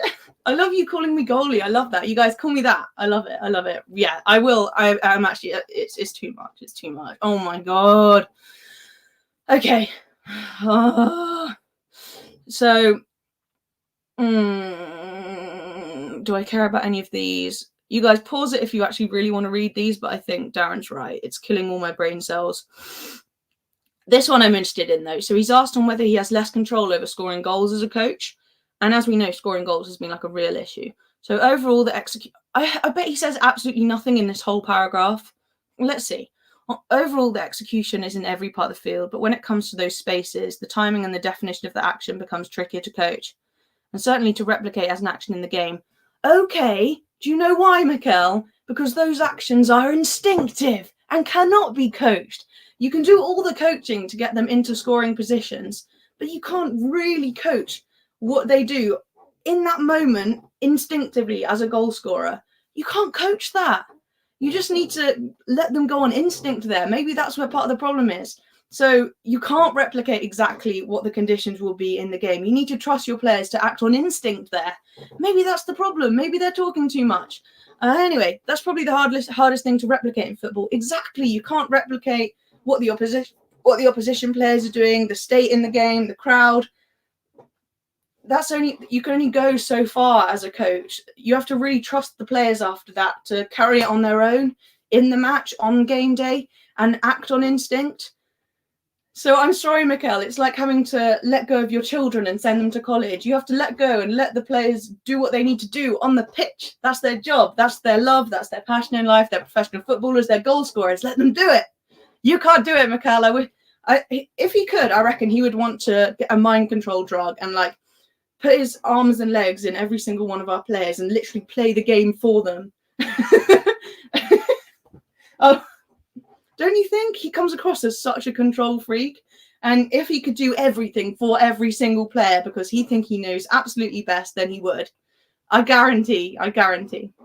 Anyway, as he said, the timing of the position to keep of the game state, as I was saying, it's very tricky, but it's something we have to improve recently, especially in the way we have transformed those chances into goals. You got to trust your players, Mikel. You can't do it for them. Just let them shoot, let them score, let them play football, man. Oh, we're so close, guys. We're so close, right? Whether he tries to emulate that in training, for sure, yes, we have to. We know he does that. He likes to play You Never Walk Alone on the speakers. Damn. It's our job, and the things that put them in the most concrete and reliable scenarios are going to help the players do better. Yeah, you can replicate it to a certain extent, but you have to trust it and let them do their thing. The last question, we did it. Oh, I'm so proud of us all. Right. On why the forwards are less prolific this season than last season. I think what they did last year was exceptional. Really? You're saying that was just exceptional and this is their normal level? No, I don't think you should be putting that in the players' heads. To maintain those numbers, we knew it would be extremely difficult because it was a one-off. Guys, I can't believe it. So he's saying that the strikers' numbers and the team's numbers last year was a one-off. I get that, but you shouldn't be saying that out loud to the players. You should be saying, I expect that again. If they read that, then it's like a pass. It's a free pass. And it's something that now all the fans will say, like, oh, don't worry, last year was just a one-off. Like, everyone overperformed last year. No, you want to be saying, I expect to see those same numbers again, pushing the players to achieve that again. I'm really disappointed with reading that. Not just for us, a one-off in the league. That's just excuses. That's excuses. He's saying, oh, it was just a one-off. It was exceptional that we did that well. We shouldn't expect that.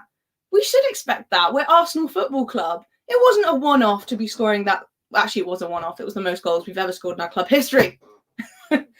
But for those players themselves, you shouldn't be saying 15, 16 goals are one-off for them. You say that's what you expect every season. So we know that we need all the resources and all those kinds of goals to maintain the level that we want in the league. That's not good, guys. That's not good. Oh, sorry, man.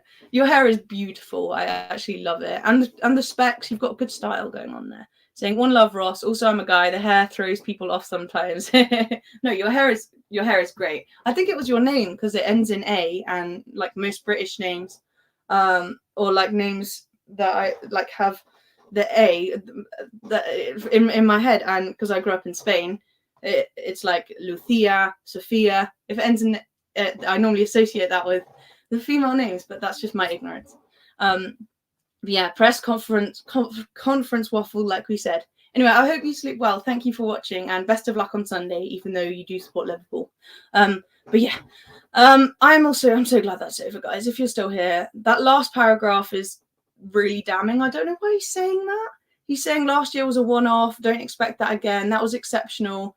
And now every single like pro Arteta Twitter account will be saying like the coach himself said that we shouldn't be expecting that again. That was a one-off. No, that's really annoyed me actually. Anyway, we're done. Congratulations. Well done, guys. Why is Southgate here? Sorry, this is an old slideshow that I that I repurposed, and it still had a Gareth Southgate slide in it. Anyway, that is over. I'm done. Absolutely, like, Mwansa was killed off by the waffle. You guys are still here, but just, I imagine you're clinging on to life by the threads, the very threads of your fingernails. But you made it. We did the waffle. That was so boring. I think they just, in Klopp's press conference, they only had about 6 questions because he does such long and detailed answers. With Mikel, he's got like 30 questions because he just answers in like 1 sentence. I'm so glad that's over. Let's get into the starting 11s. Right. What is your Instagram, please? Answer me, Fran. I answered earlier. It's this. I'll put it in the chat. Right. Let's do a few polls for the starting 11s because I need to know what you guys think. So, oh, it won't let me because I've already got a poll. But I see 92% of you have liked the stream. Thank you so much, guys. Right. So starting 11. Let me just talk you through what I would play. Okay. As you can see, that is what actually I would do too, Phil. So I actually had real trouble thinking about my starting 11 for Sunday, and I'll just talk you through it. So I started at the front. I'm personally so fed up of Saka and Martinelli just being played to death out on the wing, like through dead ends. They're so rigid, and it seems like every time they just get the ball, Martinelli will just run to a dead end and lose the ball. Saka kind of cuts in, but not much really comes of it. He's got no interlinking play with Jesus. He's just double marked. Saka's really struggling out there. See you later, Renee. Have a good night. Enjoy the PS5. Salvatore saying this coach doesn't look like the one. I'm seriously starting to doubt it. Like, my patience is running really thin. Yeah, the coach acts like he's won trophies, but he's won 1 FA Cup and 2 Shields. He's not some Ancelotti or Pep. And the way he protects his answers as well, as if like he is Pep and he's going to give away trade secrets. It's like, no, you've won 1 FA Cup. Managers aren't lining up trying to break into your office and find out your tactics. Sorry, Mikel. Be humble. Right, anyway, so up front, this is if I'm the manager on Sunday. I just want to mix things up. I do not want to see this same death by 1,000 passes thing. That's my word for it. The stagnant attacking play where the players look disinterested, like they're out of ideas, like they're overthinking it, like they've got too much instruction. I thought we'll just shake it up a little bit and have Martinelli up front. If anything's going to relight the fire under his backside, it'll be having him right up front. Tell him, your only job today, don't confuse the lad, is just to score goals. Like, go out there and do it. You let him go, let him loose. Your job is to score goals, Martinelli. You've got Jesus on the left-hand side of you. He plays much better out there than Trossard, I think. He does what he does in the centre, but does it out wide, so links up with the players, but from the outside. It's really exciting. Imagine him out there linking up with Martinelli and interweaving. He'd be between Martinelli and Saka. Get a bit more of that fluidity from last season. I would love to see it. So I want to see Martinelli up front. It's not going to happen. The next side I'm going to show you what I think will happen, which everyone could probably guess. But yeah, that would be my fun front three. And Saka playing on the right wing because it looks like they're going to be playing one of their loanees at left back. They've got a left back crisis. And Saka ripping up their like 18-year-old left back, Owen Beck from Dundee. He's been out on loan. It would just be beautiful. Linking up with Martinelli. I actually want to see Saka and Martinelli playing together as well. We never see it. They're just completely isolated in their own little channels. I want to see them like passing off each other, little 1-2s. How amazing would that be? It would bring back a bit of fun.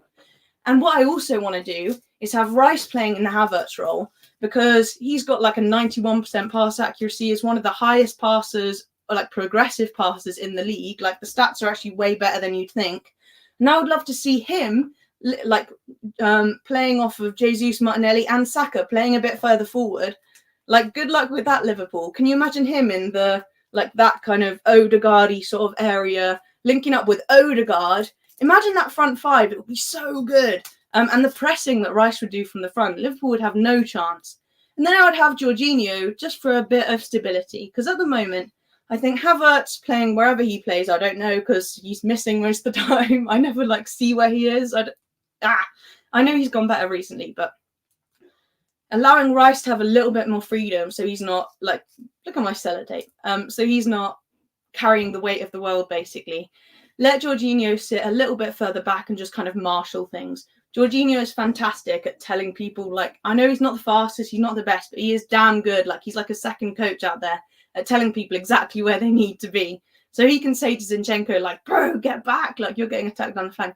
Have Jorginho right in the middle, telling everyone what to do, with Rice, like, doing the legwork for him. Amazing. I just think that front five would be so exciting, with Jorginho kind of holding things at the back. But that's just my ideas. So it was so hard, though, to think about what I would do for the back four.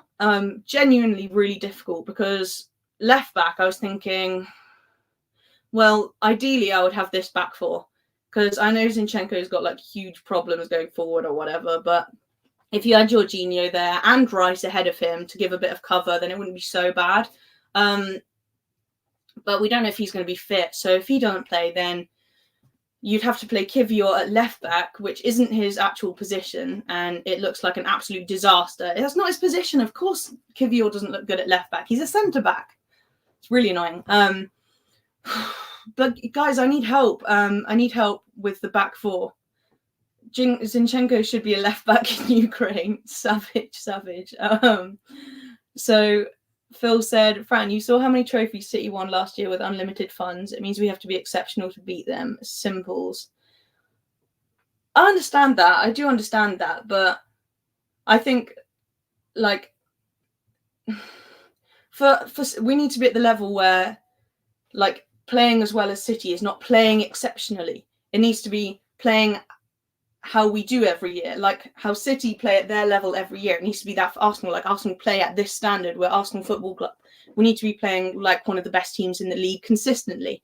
It shouldn't be in an exceptional season that we're like competing with one of the best clubs. We should, like, as an idealistic Arsenal fan, don't you think that we should be at the top level like every year when possible, not only in exceptional years? I think that's just a little bit of lowering of standards.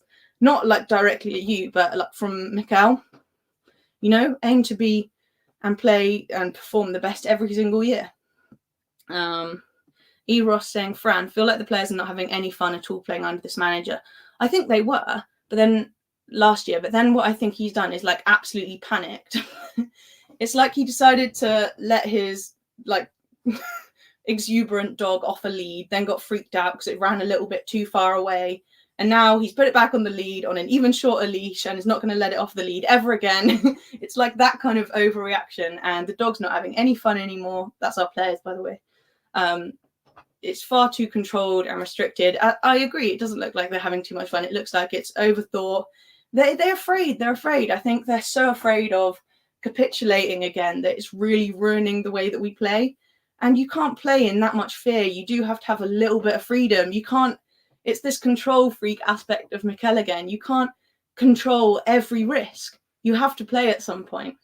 Saying, Eros also saying, I like your lineup a lot. Been screaming for Martinelli to play in the middle, but not as a false nine.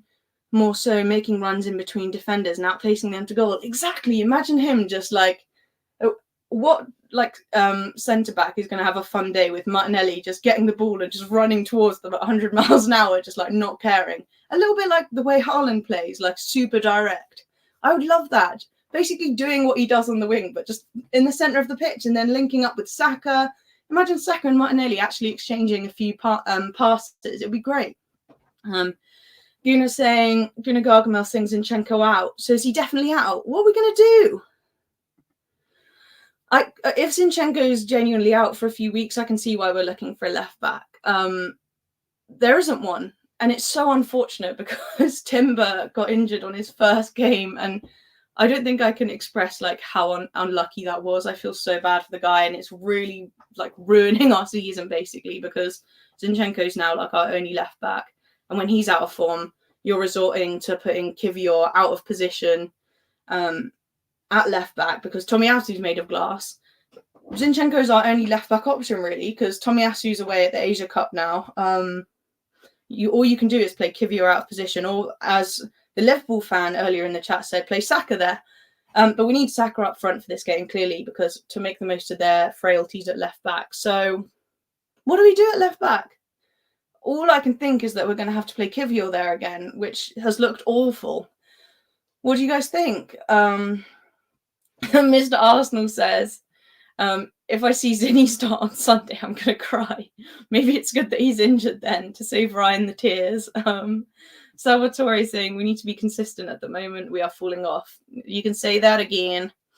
After finishing 8th and 5th, some fans really think we want to go back to that after tasting Champions League again. We've tasted the fine white wine, and we're not going to go back to Tesco's own Coke Zero, if that's the thing.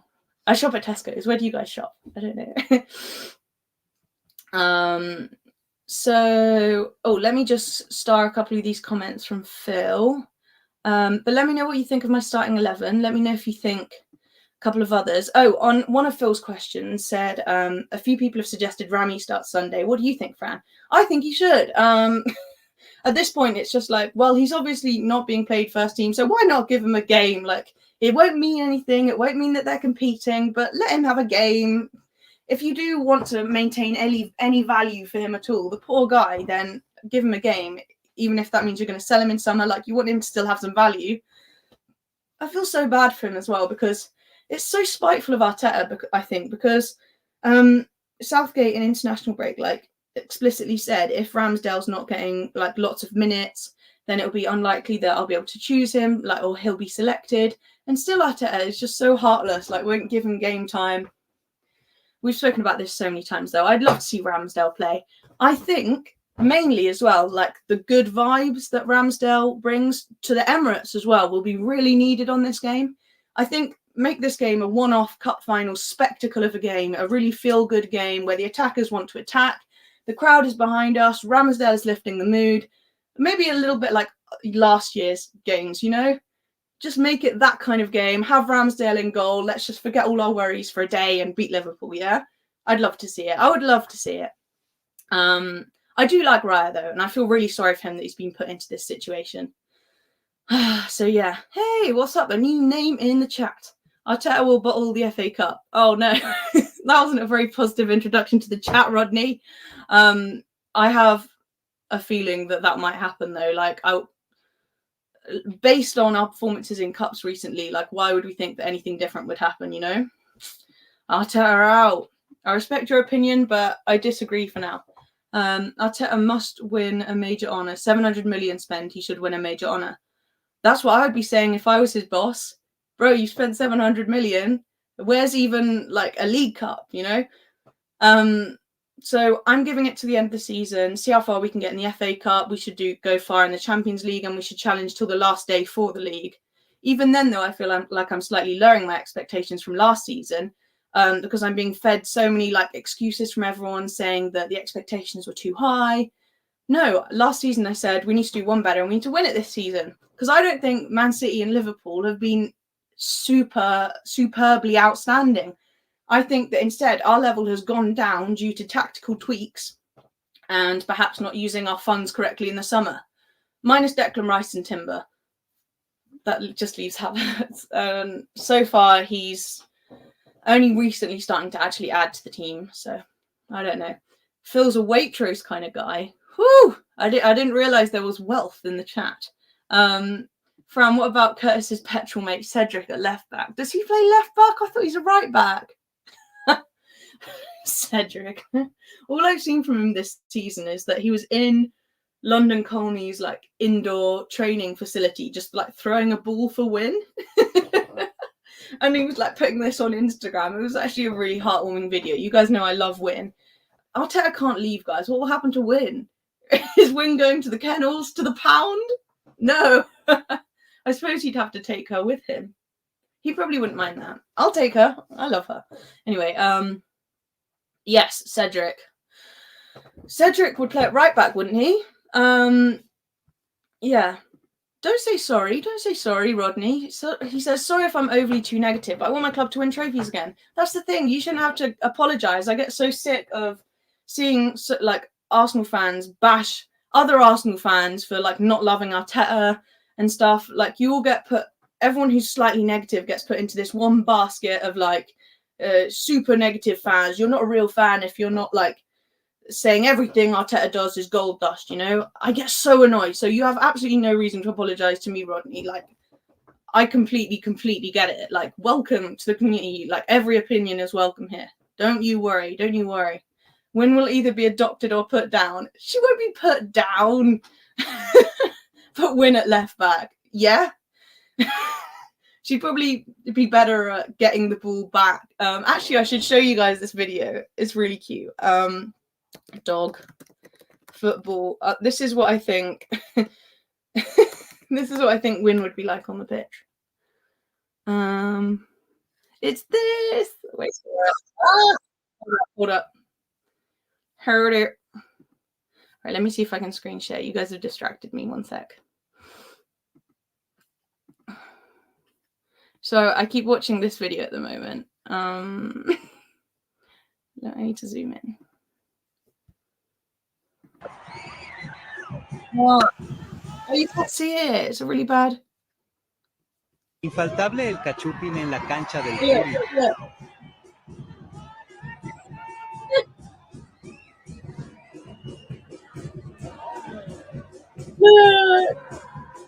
It's so cute. I'm sorry if the audio is like.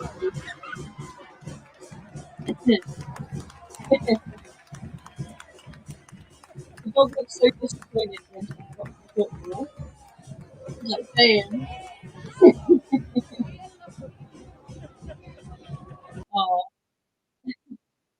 Okay, sorry about that. Sorry. I keep watching that video, but the way that dog goes for the ball, perhaps it would be a better option than Zinni at left back. When he makes a mistake, it seems like he just goes like, oh, damn, I've lost the ball, and doesn't go back and chase it at all. Sam's here. So, yeah, Soldier, I thought that was a bit extreme as well. Win would be put down. No one's going to want to get rid of Arteta then. If Arteta goes, the dog is put down. No. Cedric's played left back a few times. Okay. I mean, yeah, that's better than Kivior. If at least he knows how to play that position, put Cedric there. He's got to play at some point, hasn't he? Oh, no. But I've just remembered we're playing Liverpool, and that'll be Trent Alexander-Arnold's side. Oh, God, it's a disaster. It is an absolute disaster. I don't know what we're going to do at left back on Sunday. I've just remembered about Trent. Oh, no. Oh, no. That's bad. That's bad. That's bad. But yeah, I've got a new background, by the way, guys. I hope you saw that confetti thing. Pretty cool. Wing can do a job as a striker. The dog probably has a better first touch than Eddie. Probably, I think. I've probably got a better first touch than Eddie. I feel bad slamming the guy, but at the end of the day, just because you love Arsenal and you try really hard, it doesn't mean that you're good enough to play. I love Arsenal and I try really hard.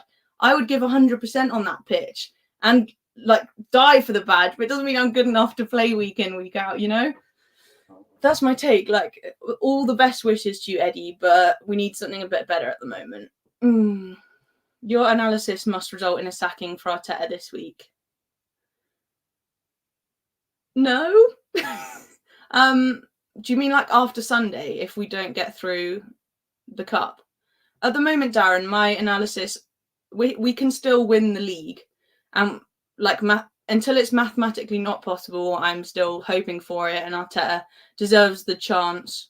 Does he deserve or warrants? It makes sense for him to continue trying. Until it's mathematically impossible this season, then I'm talking about it seriously. But just because I don't think he should lose his job right now doesn't mean that I don't have huge issues with what's going on at the moment.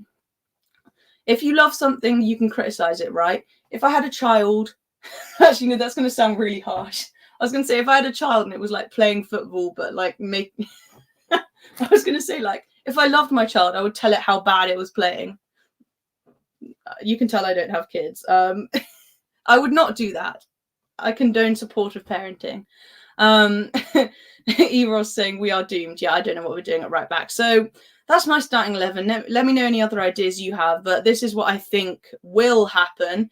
And a few more people have just joined at 20 past 11. Welcome. Please subscribe if you have not subscribed. I've just got 700 subscribers. Thank you so much. We're on the road to 1K where I'll do a massive giveaway. If you've come now, then you've just missed like an hour of really impressive Mikel Arteta waffle where he talks about being an astronomer. He says a lot as usual without saying anything. He talks about how beautiful the experience is, and he dared the Arsenal crowd to be hostile on Sunday. So go back and catch that bit up if you missed it. But this is what I think will actually happen. And we're getting to that stage in the season again. Disappointingly, I thought it would be different this season, like the idiot I am. But I thought that the starting 11 would not be so much like, if this starting 11 doesn't play, then we're absolutely screwed. I thought this season was going to be a bit more of a squad rotation, squad season, you know, and there were good signs of that at the beginning. We were seeing players like Fabio Vieira come in, Kivior. We never really saw much of Nelson, but Trossard, certainly. And it seems very much like it's got back to like Mikel's. When Mikel gets under pressure, he leans even more heavily on like, it's this starting 11 or bust thing. And it seems like he just completely panics and doesn't know what to do if the starting 11 isn't available. What I really want to see is, you know, bringing in these different players. Don't even get me started on how we're not seeing any youth getting any minutes at all. But Mikel seems to have this thing where, unless it's like a perfectly calculated, this 11 who knows every single 100 commandments of what to do, every single eventuality in the game, then we're screwed. You know, I don't think he actually trusts this team to go out and actually play for themselves, unless he knows that he's given them every single instruction of every single thing that could happen under the sun. He needs to be able to trust players to actually go out and play. It just seems like unless it's this 11, then we're screwed. Do you guys know what I mean? Hey, Yeti's here. Big up. I like the new logo, Yeti. That's cool. Arteta astronomer. He defo has a lot of space in his head. Yeah. Yeah.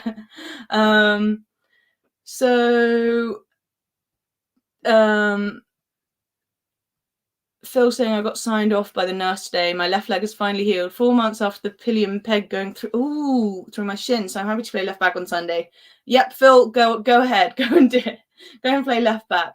Darren, you're saying you're not a real fan if you're positive with this shit show of a club and manager. I'm not happy at the moment. Again, like saying like every negative fan's in the same boat. Just because I don't want the manager sacked right now doesn't mean I'm happy with how he's performing at the moment and how the team are performing. It doesn't mean I want him sacked, you know? Like, there are levels of grey in this. Like, right now, I'm super, super unhappy with it. But I don't want him to go right now. Give him to the end of the season for me. But, yeah, come on. If you're unhappy with negative people not being called real fans, and you can't say the same of me who doesn't want Arteta sacked right now, you can't say that I'm not a real fan. Like, we all have different opinions on this thing. But I respect your opinion. I respect your opinion. I know that you've just got high standards, so I get that. Eros saying, looks like Winverted the dog will be our left back, people. If the team is not as perfect as his eyebrows, he won't risk anything. You're on fire tonight, Eros. You are on fire. Sam, big up, saying, I really hope it's not a repeat of the Oxford and Forest games, the last two appearances of the all-white kit. Yeah, they were not good. The Forest one was so bad. No, yeah, we need to win on Sunday. Darren, we can talk after Sunday if we're knocked out of the FA Cup. Then I'm incrementally ever more towards going, I've had enough of this manager. And trust me, like I'm part of the way there. I'm part of the way there. But yeah, so what I think will actually happen is providing Zinchenko's fit, which it sounds like he probably will be. I think Arteta's like trying to make Klopp guess what's going on or whatever. I think he might not even play Ramsdale because he seems to think Raya is number one. I think it's just going to be our first 11, strongest team, whatever. You know, keep doing the same thing, even though it's not been working. Yeah. That's what I think the starting 11 will be. And then I don't see how it's going to change, really. I want to see it mixed up a little bit. It would be cool if we see this, but they've been given a bit more like of a license to attack. You know, like switch up the tactics a little bit. I don't care if you want to keep the same team, but let the team attack. I want to see them come out of the blocks fast, you know. Rodney saying, I think the problem with tactical philosopher managers like Arteta is that they don't let players play with a bit of freedom to express themselves, because we do have a few technical players. Yeah, it's like they were allowed to a little bit last season, and Mikel went like, oh no, I don't like that. I'm not in control of that. Let's shut that down. Longhaired Yeti saying, I think Arteta will bin this cup off again. What, you don't think he'll play a strong... Oh my gosh, can you imagine if he plays a rotated 11? I will be so upset. Because that'll be... He knows that he can get away with it. He knows that he can play a rotated 11, and this fan base will be like, bigger fish to fry. Mikel knows it. I'll be fuming. Yeah. Eros says, we just need to play simple football Sunday, quick play and 1-2 touch passing. Yes! Let the reins off a little bit. Just let them play. Let them go out and score. Our defence is good enough. Don't be so scared of the counter, because we've got Declan Rice now, and Saliba and Gabriel are both fit. That was the reason why we capitulated last season. Saliba was out. We've got Saliba, Gabriel, and on top of that, Declan Rice, who's like 3 defenders in himself. It's okay. It's okay. The main problem that we have is scoring. And I'm worried that if we do concede, then we won't be able to score, because at the moment we can't shoot for anything, you know? So, yeah, that's my predicted starting 11. Let's go on to a little bit about what Eros just touched on, about how you want to see us play. Tell me your ideas in the chat. So Phil says, when Herb Garden is... I love how you call Odegaard Herb Garden. When Herb Garden is floating around the pitch, don't tell me he isn't expressing himself. So beautiful to watch. That makes him sound like a little ballerina. Yeah, no, when he's on form, he's like gorgeous to watch. Champagne football, so silky. I love it. But recently, not so much. The last few games, he has tried to take a bit of leadership, but we've known in the past that he can sometimes disappear in these big games. I need to see him doing his thing this afternoon, but not by himself. I want to see him linking up with all of the attackers. They all need to be on their game, doing their thing. I really miss last season, all 5 of them like interweaving. Do you remember that? How exciting that was? This season is so much more rigid. They all just stay in one position. They're not allowed to move. Salvatore saying Odegaard is not playing well at the moment for me. He's definitely not as good as he was last season. And then you have to ask, like, why is our whole attacking line, like the front 5, not as good as they were last season? For me, it's tactical. Super Kev earlier was saying he did a really good stream on Wax's channel, and that's Wax Online if you guys don't follow, but he was saying like it's all on the players that they're just not playing very well at the moment. But I think if all 5 or 6 of our attacking players are not playing well, including Trossard, there's got to be something tactical to do with that. They're not all just suddenly going to drop off at the same moment. Do you know what I mean? Rotate with what? Oh yeah, you support Nottingham Forest, don't you? Your squad is shocking. Look at your bench. I love your new logo, by the way. That's sick. Look at your bench. 700 million and your bench is terrible. You don't have to tell me twice. It's awful. It's awful. It's really bad. So F94, hello. Saying Arteta did very well in getting us in an unexpected title race last season. But if he's the manager, people think he'd have managed the squad to the title, even when we lost Saliba. Yeah, I cannot get over that capitulation last season. I was so annoyed. And I hate this revisionism at the moment that, you know, Man City were just too good and it was unlucky. We weren't ready for it. It was because of the injuries, like these retrospective excuses.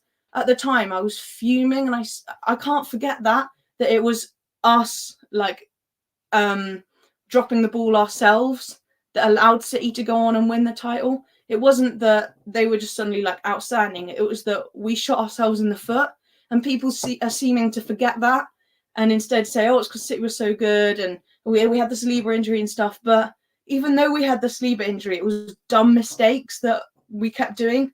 I really think it was on us, like dropping the ball and not particularly, anyone else like playing outstandingly. And I think we should, as you say, we should have been able to manage it.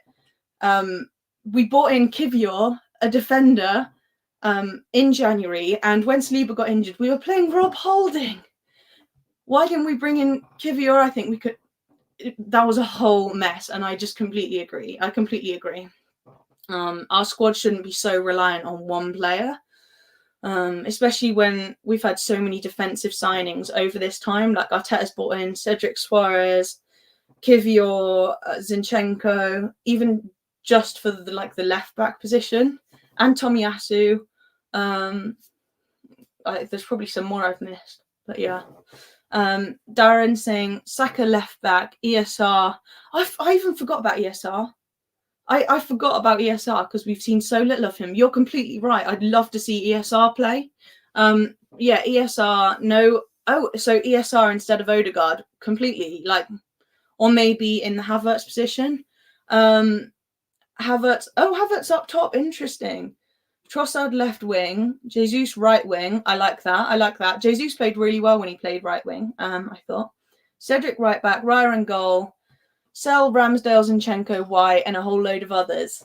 Okay, I agree with getting rid of Ramsdale. Clearly, he's not needed or wanted. It's so unfair, but we've spoken about it.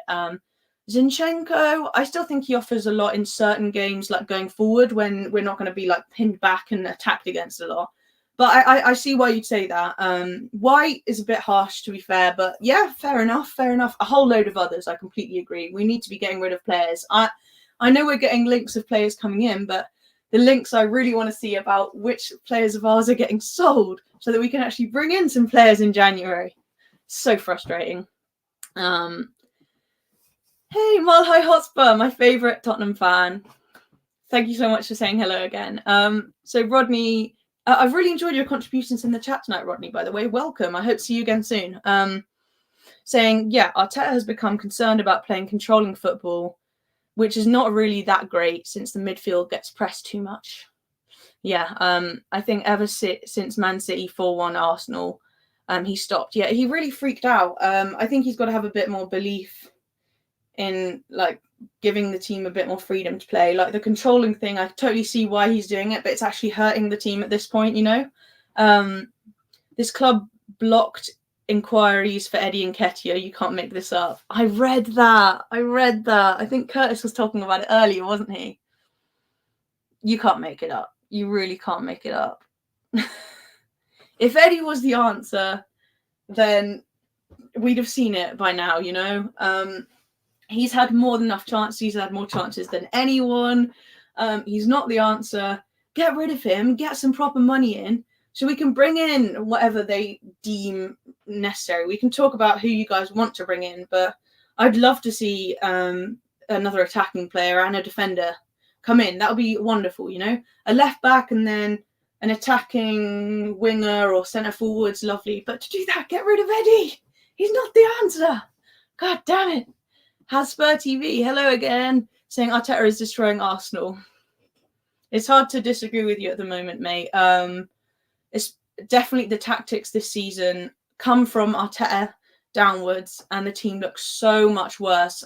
I actually now, the more I think about it, the more you get me thinking about it, people like Darren and stuff, the more unhappy I remember I am with the change in the team from last season to this season, how our playing style is so much worse.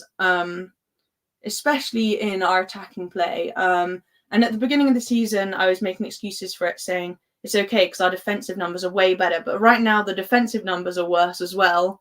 And our attacking numbers are way down. We just really need this break right now. And to come back second half of the season, more attacking and trust the defenders to do their job. Because at the moment, we're not scoring any goals. Rodney says that we should be playing fast, attacking football. Completely agree. I just want to see us go for it on Sunday, Let's write a new narrative. Rodney saying, I like Saka a lot, but if we had 2016-17 Alexis Sanchez, we probably wouldn't have bottled the title and kept Trossard as centre forward, which he was informed at the time instead of forcing Jesus on. Yeah, I feel so bad for Trossard at the moment. I think he's been lied to. And if he was playing at centre forward, I think Trossard was doing so well at Brighton. He's come in and he's been forced to play all over the place at Arsenal. and his form has really dropped. I'd love to see Trossard played at centre forward. Yeah. Can't sell Eddie without getting a replacement sorted, surely.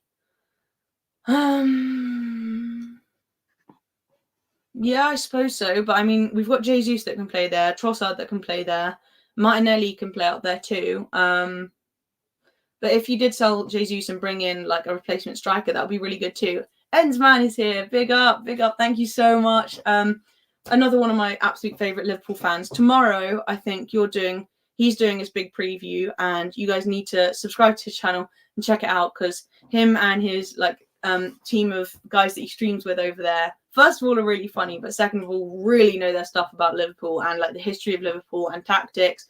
So go and subscribe to them if you want to hear the Liverpool side of things. And I'm interested to hear how your kind of feeling ends about Sunday. Like, it seems that Klopp is going to do a pretty full-on lineup. So how confident are you feeling? What do you think is going to happen? I'm so excited. I'm so excited. Hey, Daniel M, another new name. I like your profile picture. That's cool. Saying we can put Havertz and Zinny, switch positions. Germany did it. Oh my gosh, don't even. Havertz at left back. The worst thing is that it wasn't actually that bad. I watched it, and like he's so physical that he's like quite good for it, and he's like pacey as well, but I don't think it's going to happen.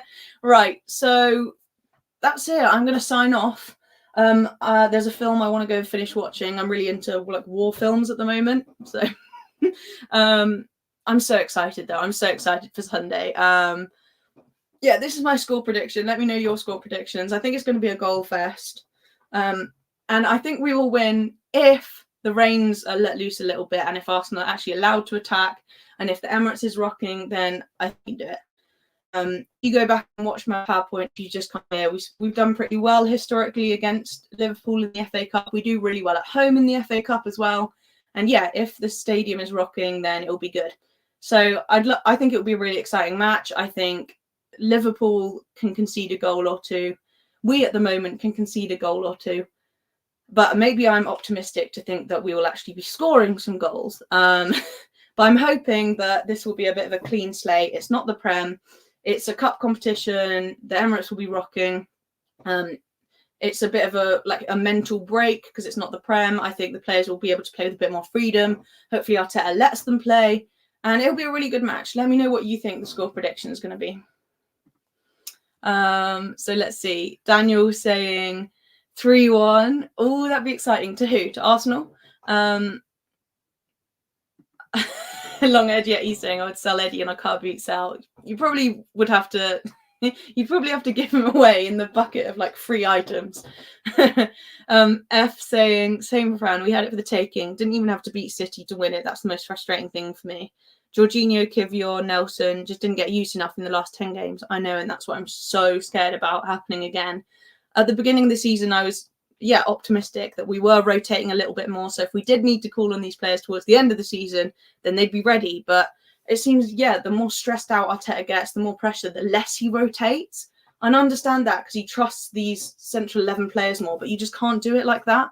You just can't.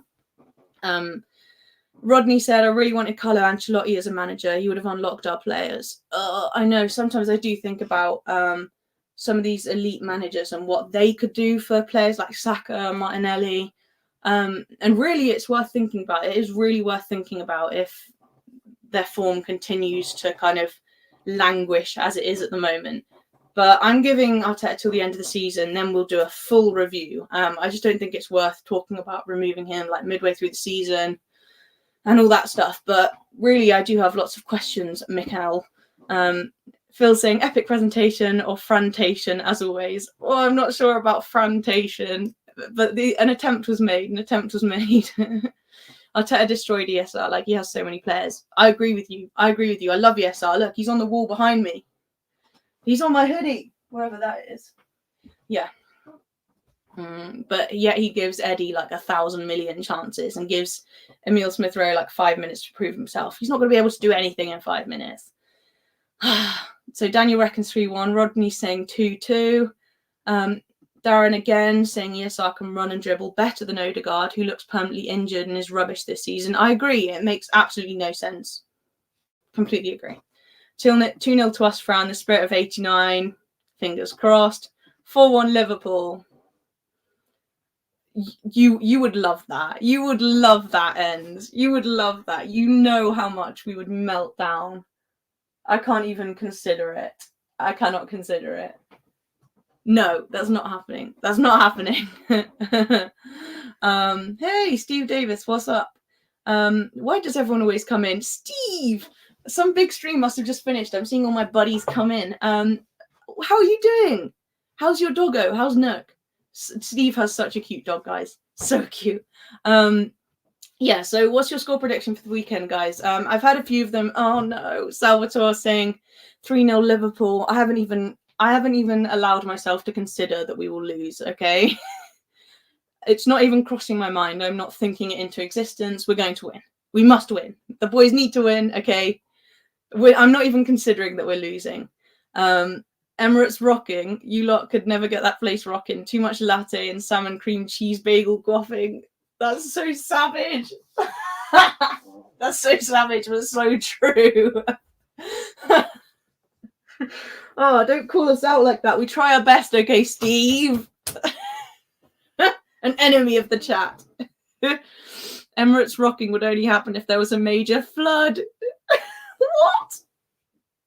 What? What? Emirates have been quiet for a long time. Oh, wow. Yeah. What's up, Static? Hello. Thank you. Why is everyone coming in now? Has the stream... It might be the Big Six. Is the Big Six tonight? The Big Six might have just finished. That might be where all you guys have been. But yeah, everyone's coming in just as I'm finishing. Very frustrating. Big up, Static. So good to see you. Yes, okay. As an Arsenal fan, I acknowledge that the Emirates is not the loudest, but it's really hard when the club actively discourages like rowdiness and has cut the Ashburton Army's ticket allocation by half. Like, it's really hard. And I was there and I was thinking, all right, I'm really going to rock this place out. Like, we're going to get the crowd going. But you end up just, when the crowd isn't feeling it, you just end up like yelling like a mad man or mad woman and no one joins in with you. And it's like, it's really hard. You need like big groups like the Ashburton Army to get things going. But as we read in the press conference, Arteta has dared the Arsenal fan-going crowd to be hostile this weekend. So hopefully the crowd will do that. I wish I could be there to yell along with you guys and cause a polite chaos. So, Fran, I've been watching you the last 10, 15 minutes. I just couldn't leave a comment. YouTube. What is YouTube doing? I'm only a small channel. I'm already getting done dirty. I have no idea why that is, Static. That actually sucks. But thank you for watching. Responded to your email now before I finally able to leave a comment. Okay, great. Thank you so much for responding. Again, I'm so sorry. I was saying to the rest of the guys earlier, just I will get back to people eventually, just it normally takes a while. But yeah, it's nearly 11:30 at night. I need to go and finish this film I was watching. Thank you guys so much. This has been like one of my favorite streams yet. Thank you again so much for Oh, got a couple more fixtures. One sec. So here are the FA Cup fixtures that are coming. I'm so excited. Look at Sunderland Newcastle tomorrow at 12:45. You best believe I will be there watching it. And then I don't know if I'll be able to stream tomorrow. It depends what time I get back. It might be a late night stream because at 2 p.m. I'm going for my friend's birthday celebrations and we're doing pub golf. I don't drink yet, but for you guys that do drink, like that basically involves going to a pub and you have to finish your pint at each pub in like the number of the number of sips, like golf. So it might be like a par 4 pub, and then you have to finish your pint in 4 sips. Anyway, we're doing that from 2 p.m. onwards. So I'm probably going to be taxi driving like absolutely paralytic drunkards home until late at night. But if I get home in time, then I will be able to stream tomorrow evening and we'll catch up on tomorrow's news. As I said, we're going to be streaming daily from now on. Daily do. Credit to Curtis Shaw, of course. Yes. Yeah, what was I saying? I'm so worried about that. But hopefully I'll see you guys tomorrow, depending on how my outing with my friends goes, which could just be like a disaster. I might end up in A&E with the amount that everyone will be drinking. So yeah, on the screen right now, though, are a few fixtures that you can look out for. So much going on. I love the FA Cup. Plymouth Argyle, that's my second team, my grandpa's team, playing Sutton United. I might have to check that one out. West Ham, Bristol City, Nottingham Forest, Blackpool, Middlesbrough, Villa. That could be good. What else have we got? And then the big ones on Sunday, Arsenal, Liverpool, Wigan Athletic, Man United. Oh, Man United are still in it. Come on, Wigan. And Everton Crystal Palace is the replay, which was the most boring match in the world. But Man City Huddersfield, yeah, there we are. There are the fixtures. And yeah, thank you for watching. There's an embarrassing photo of me with the Bergkamp portrait. Do check out the art and merch and stuff. And thank you, Gemma, earlier, who sent me a useful email address. But yeah, I'm waffling. So have a great have a great time. I just read this thing from Static saying, I'm glad you came back to YouTube. I didn't go away anywhere though. The last couple of weeks I've just been like doing Christmas stuff every day, but I'm glad you're glad I'm back. But yeah, I'm back and we're doing it daily. So yeah, it's all good from now on. Gracie May! Before I go, guys, Gracie May is here. I miss you so much, man. Oh no, must have just missed you. Just finished work. I hope it's going so good, Gracie. It's so good to see you. You're my like inspiration and stuff. When I like feel like I'm doing a rubbish job or don't know what I'm doing, I just think of how good you are and how like that you're way younger than me and you've done such a great job. So you will always be my figurehead and I love you. I hope your job is going really well. Thank you so much for popping in. Yeah, do watch the stream back. I'm just finishing it. Oh, my 5-month absence. That one. Yeah. It's okay though. I'm committed now. Life has just been crazy, but YouTube will keep me regular. I'm still alive, just always good to hear. Thank you so much, guys. Right, I'm going to call it a day. I'll see you guys tomorrow, depending on how drunk my friends are or not. But definitely see you Sunday after the match. So yeah, Arsenal must win. Dennis Bergkamp, one of the most technical footballers. Incredible. So good. Right, anyway, let me not get distracted. Thank you so much again, guys. Have a great evening, and I'll speak to you tomorrow or the day after. Goodbye now. Oh, yes, Gracie. Message me. Take care, everyone. Thank you so much. Yes, please hit the like and subscribe, and I'll see you tomorrow or the day after. Bye. Bye, F.